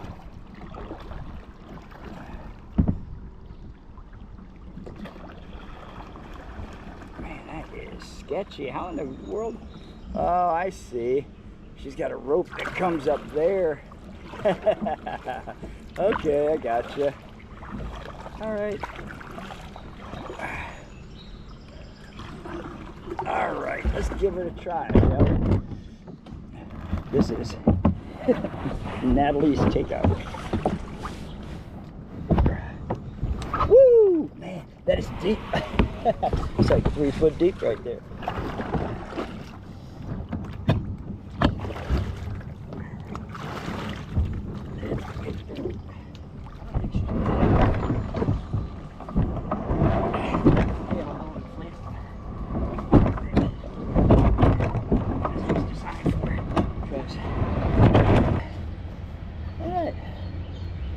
I gotta get some water out of this kayak too. Let's take a walk.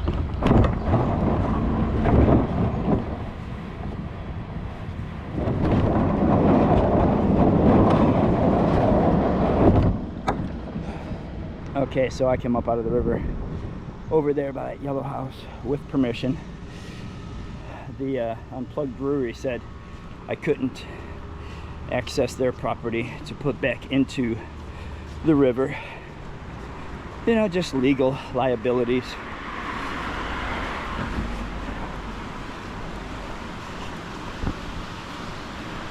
So no hard feelings there. Fortunately, there's a bridge right here. There's the dam. So I'm going to simply carry my boat a little bit further, jump on the other side of this bridge and drop it in over there, and hopefully don't get into any trouble. Could have brought my wheels, would have made this a whole lot better. Carrying that 80-pound canoe all the way from over there to where I got to get back in the river is a little taxing. Carrying this pig of a boat.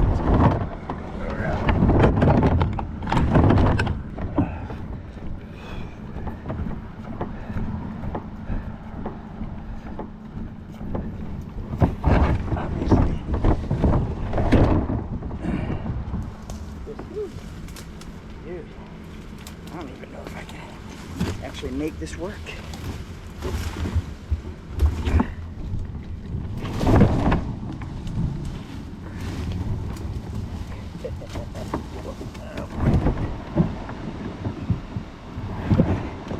Where there's a will, there's a way, though. There's usually a better way also. Very deep water now. In between the dams, obviously. I'm always worried when I come up to a dam how much water is going to be left on the other side. Hopefully I'm not back to walking. Although you have industrial sound back here, at least the view is decent. There's no houses right on the bank or anything like that. Looks like there might be a log jam up here though. Yeah, that tree split right there. Fell across the river. I think I'm gonna try to shoot straight ahead of me right now. It looks like a break in the branches where I might be able to pull my way through. Nothing to worry about as far as going into something because the water is dead still, like absolutely dead. I'm afraid that's what it's going to be in between the next dam. But even if it is, I can make up some time. Yeah, it was easy enough. Coming into the heart of the city here, another up and close personal picture of it.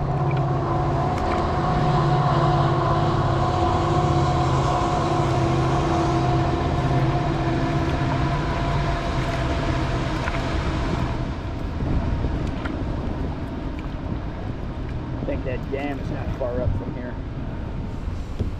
And this is just how people die.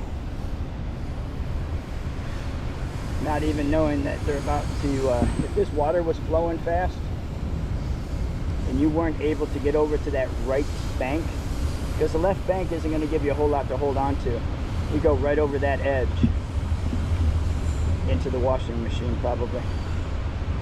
So I'm going to go up here on this bank, find me a way to walk around the dam. So my kayak is back there, that spot of orange under the tree over there. And I'm cliffed out. I have never been cliffed out on a paddle, but I'm gonna have to find a way to get over to where that guy is down there, on that shelf down there, which means I'm gonna have to get over on the other side of the river and up and out of the river. How I'm gonna do that, I have no idea. Maybe I can back paddle till I find something good.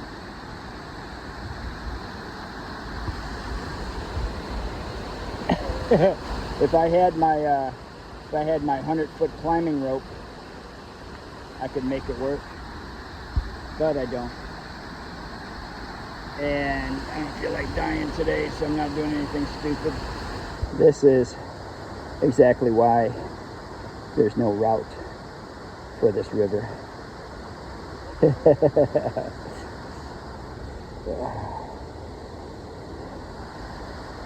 We'll have to make one, I guess. The craziest thing, I stepped onto that, what looks like mud leaves. It is just a soup. I sank down all the way up to my waist. I'm just covered and just a hot mess. Think of the smell of decaying leaves if you've ever cleaned out a gutter or anything like that. Yeah, that's me right now. So I can't wait to get in some water on the other side of this dam and at least get in the water. But first, I gotta find a way through this jungle somewhere to get over there. Okay, I do not really want to do this, but I'm gonna go back into the water and then float down a lot closer to the dam and find a spot to take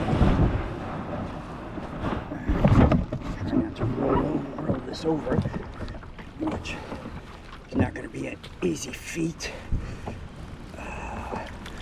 This very well could go over. This will be interesting.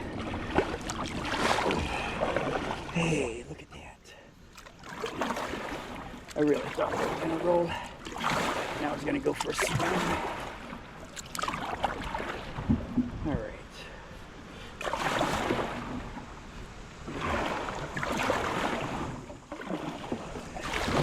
So I say 1,000 times.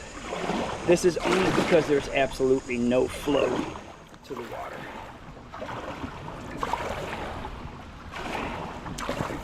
Then I can get closer than I actually want to.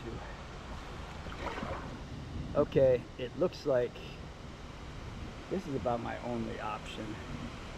It's just a cliff of jungle, but I have to get up there somehow. And this looks like the most gradual slope. Everything else is just sandstone cliff almost. So here goes nothing.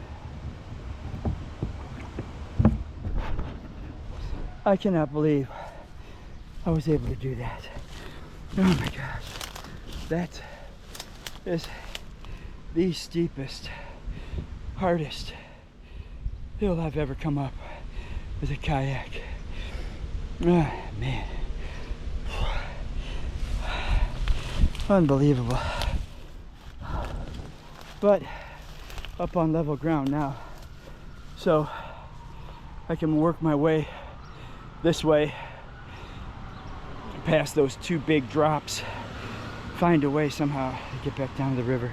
All right, so I found that fisherman that was down at this little hideout down here. there's actually a path that goes down to it. So I had to come up, I don't know, over 1/8 of a mile from where I hit the high ground.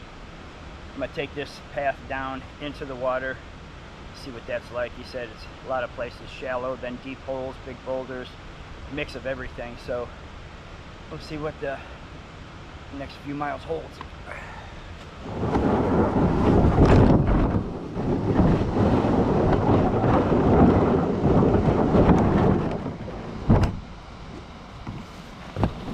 Come on, girl. Up and over.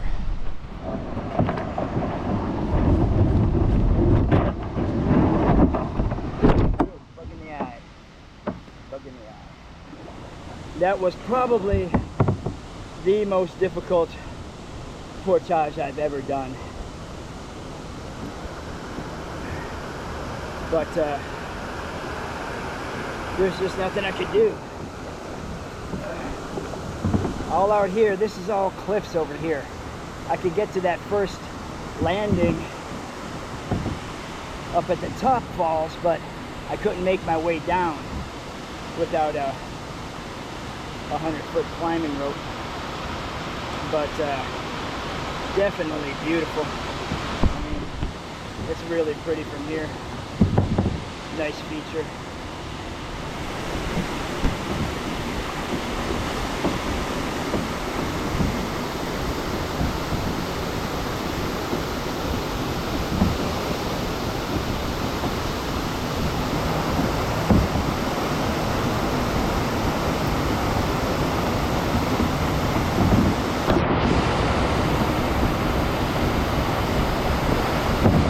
Why wouldn't you, right?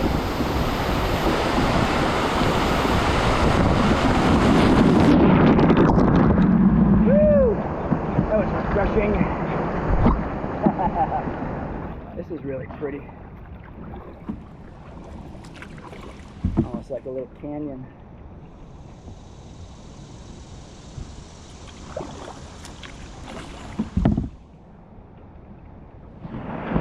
So it got choked down really bad. I have to actually guide it through here because there's not enough turning radius to get the boat through.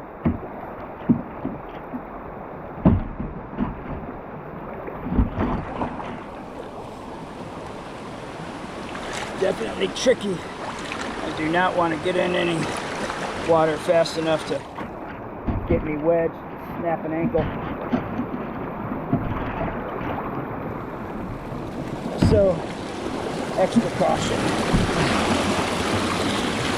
But, I mean, this is really beautiful. Let me see if I can pop the camera off just to give you a view back upstream when I get over here to this place where I'm going to stop. I got to change the batteries anyway. So, whee! How is that?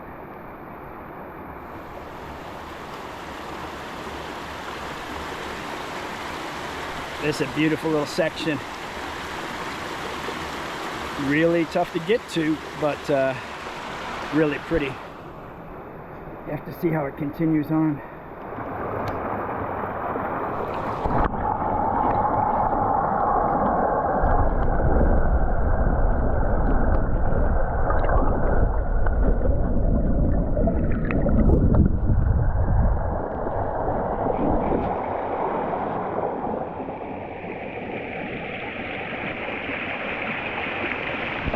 So this is where the west branch of the Black River connects with the east branch. So we're just making the connection point where now this is just the Black River, not east or west. Metro Park boardwalks right here on my left side. It's just crazy. Quarter mile down, there's a homeless guy camped out. Wow, this is really pretty. Look at the size of those boulders. My kingfish are over there, up in the tree. Oh, you know what? I think I'm just about to enter that Metro Park area. I forget what it's called.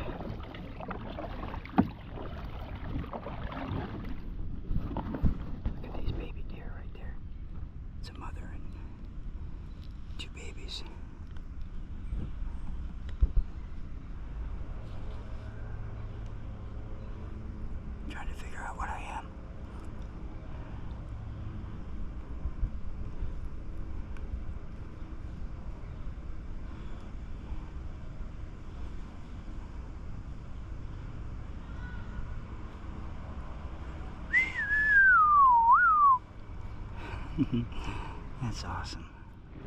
I think this is that Lowhead Dam.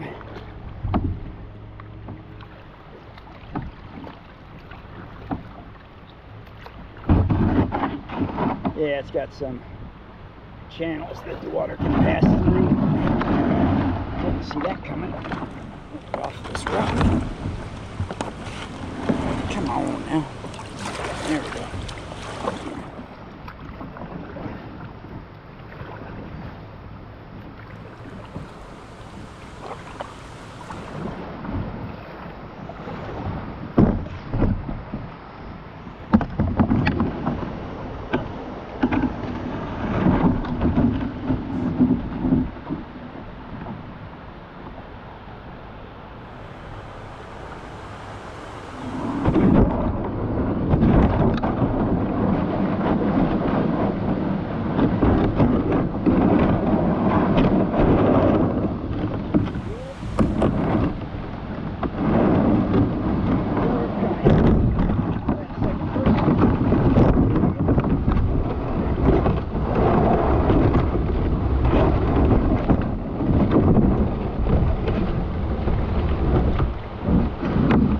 I think I overestimated myself.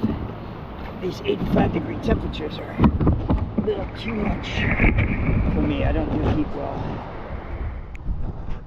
Now we have the buck up there. Can you see him back behind the tree? He's just staring at me.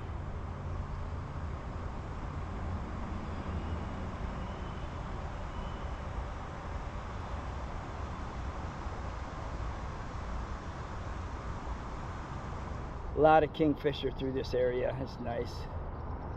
Swallows. I think I'm getting ready to pass by, 57, 80, some of the major thoroughfares, and after that, I think things get more remote again. I am only at 5 miles, and I think I've been on the water 3.5 hours or something, or maybe I've been actually moving 3.5. Well, I put in around 8. It's almost noon, so almost 4 hours. 5 miles total time, like 4 hours. Been a rough go, that's a fact. The likelihood of reaching the lake today is extremely remote, but I think I only have one more dam to work around, so we'll see how that works. Yeah, this bridge has got to be something major. Turnpike, I think. I don't know, I'm too lazy to pull up Google Maps and find out.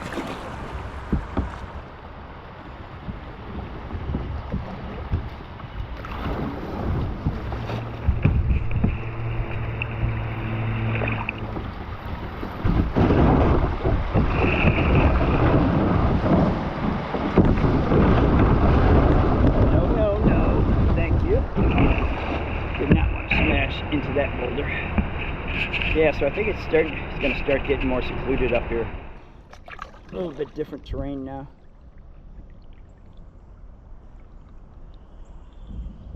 Shale-like cliffs on the left.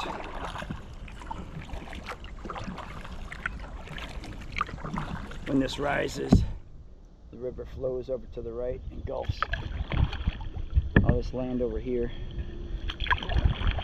See all the trash that's up in it from the flooding.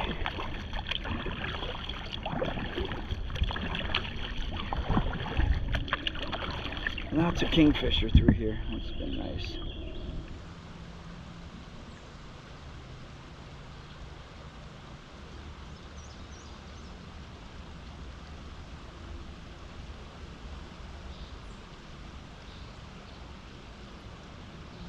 All kinds of swallows doing their acrobatics. So this has been a mix of a little bit of high ground, but mostly paddling. Every now and then I got to get out, walk over a riffle, gravel bar, where everything comes up a little higher. But just loaded with kingfisher. I mean, for the last 2 hours probably, there's been kingfisher constantly. Huh. Now I have some hawks over here on the right. I've seen 3 eagles. This is probably 3rd or 4th hawk I've seen. I've heard more than I've actually seen. Must be trying to raid somebody's nest. Small birds are chasing him. And he just keeps voicing his annoyance.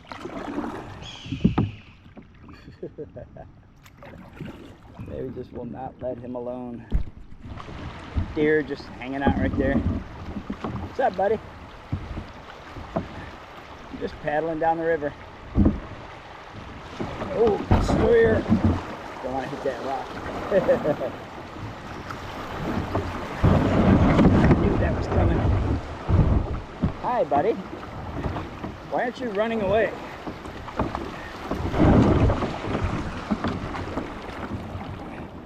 So used to people, I guess. This is crazy. He's hanging out there.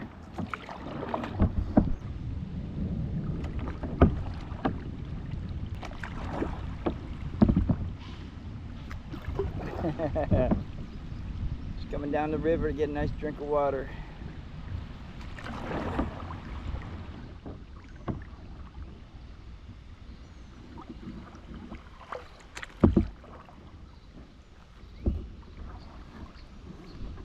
What's up, buddy? Staying cool today? Yeah? Are those leaves really good? They taste good? Good. Okay. I'm gonna keep going down the river. See you later. Kingfisher's right on this branch directly ahead of me. See him? There goes one. Hey, Mr. King. Ah, there goes 2. Oh my gosh. So that explosion was, I had some Noon tablets in a case and they got wet and the lid kept falling off into the kayak. And I put it on tight and it just had a little mini explosion.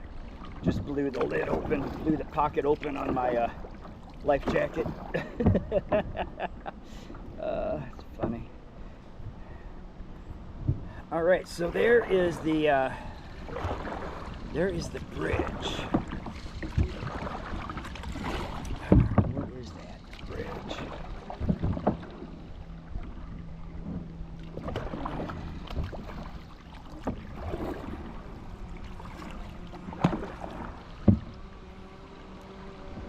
So this bridge was actually 90. So getting ever closer to the lake now.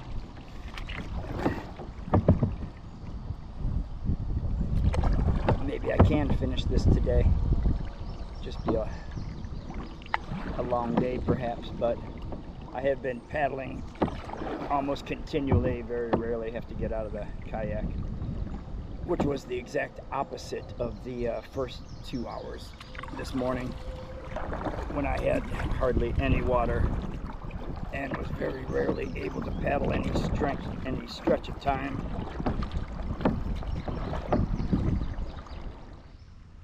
Pretty nice back here. Little stream coming in from the side. I don't know what that is. Wonder if it has a name. Let me see if Google gives it a name. Google Maps. No, unfortunately not. A lot of wide water now. Islands, sporadic. But this river's had a little bit of everything today. Closest I've ever been to a blue heron. What is up with you, dude? You're not even moving. Wow. That was awesome. Cool setting here with the bluffs. Rocks in the middle of the river. A lot of heron here. So now I'm seeing some paddlers. I just passed a fisherman back there. He said that he put in at French Creek. And there was another one, I think he said by 14th Street. I'm not really sure. But he was under the impression that the lake is a whole lot closer than I thought it was. So it's going to be interesting to just see how far off his perception is, because I've had people tell me many a times, oh yeah, it's just a mile down. It'll be 3 or 4 miles. Or the opposite, they'll be like, oh man, it's probably almost 5 miles, and next thing you know, it's a mile and a half, 2 miles. So we shall see. You could tell approaching the lake, I mean, it's miles off, but it just spreads out. Everything's dead still. It's about the same level as it is when it hits the lake. So the only thing that makes it flow is the rains.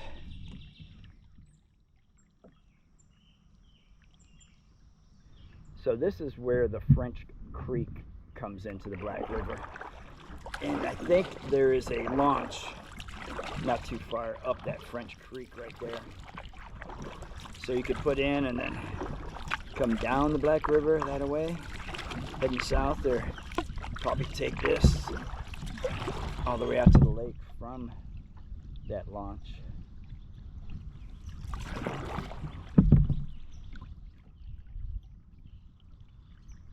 I wonder why it says danger intake. Not really sure.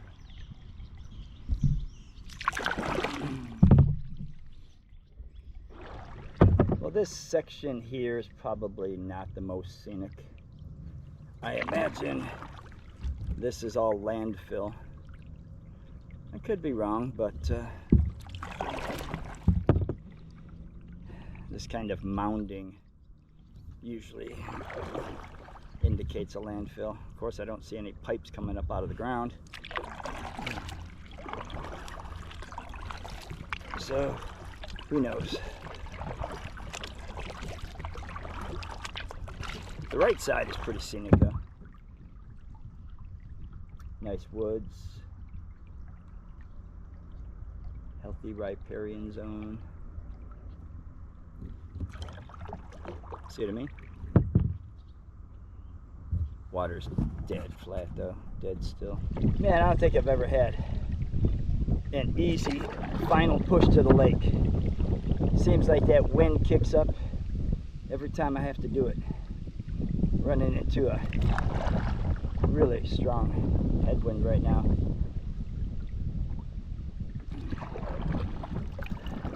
Which I didn't think I would run into for quite a while.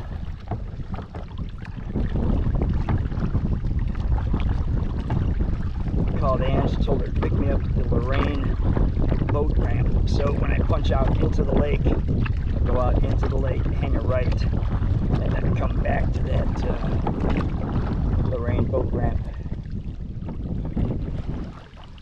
And here's the industry. Historically, it's always started off near water. Getting ever closer. I think this might be the final bridge, but I haven't looked on Google Maps, so could be completely wrong. Why don't I just look right now, I guess? Take me a break anyways. All right, come on. Google Maps. Where am I at? There I am. Nope, there's one more. Looks like right by the river.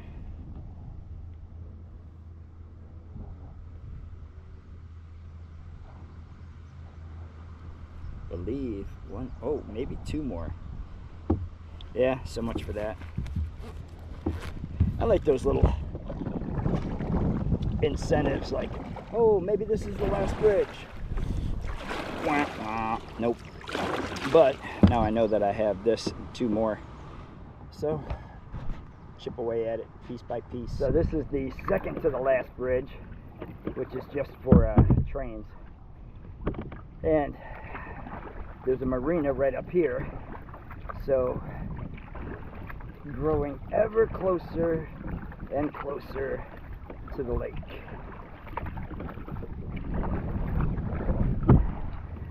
So out here, as we approach the lake, the Black River is a whole lot different than its little humble beginnings in Lodi, Ohio.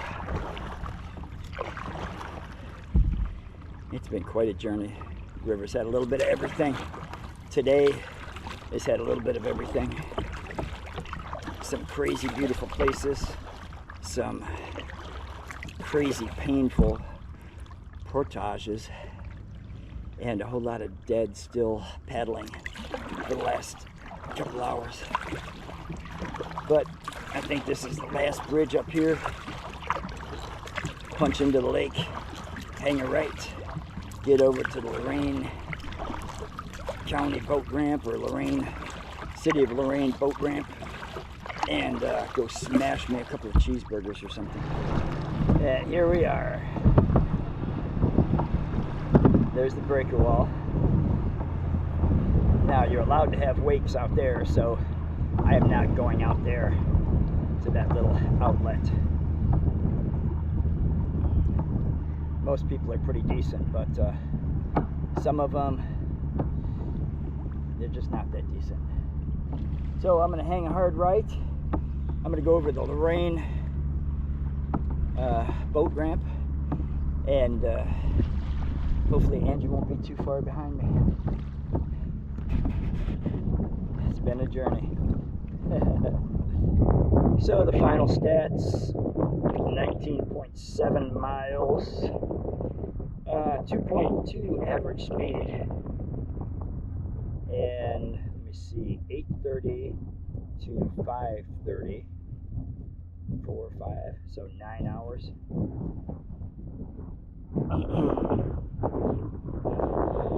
It's been a heck of a journey. Looking forward to grabbing a cheeseburger. And stretching. Back, shoulders, everything else.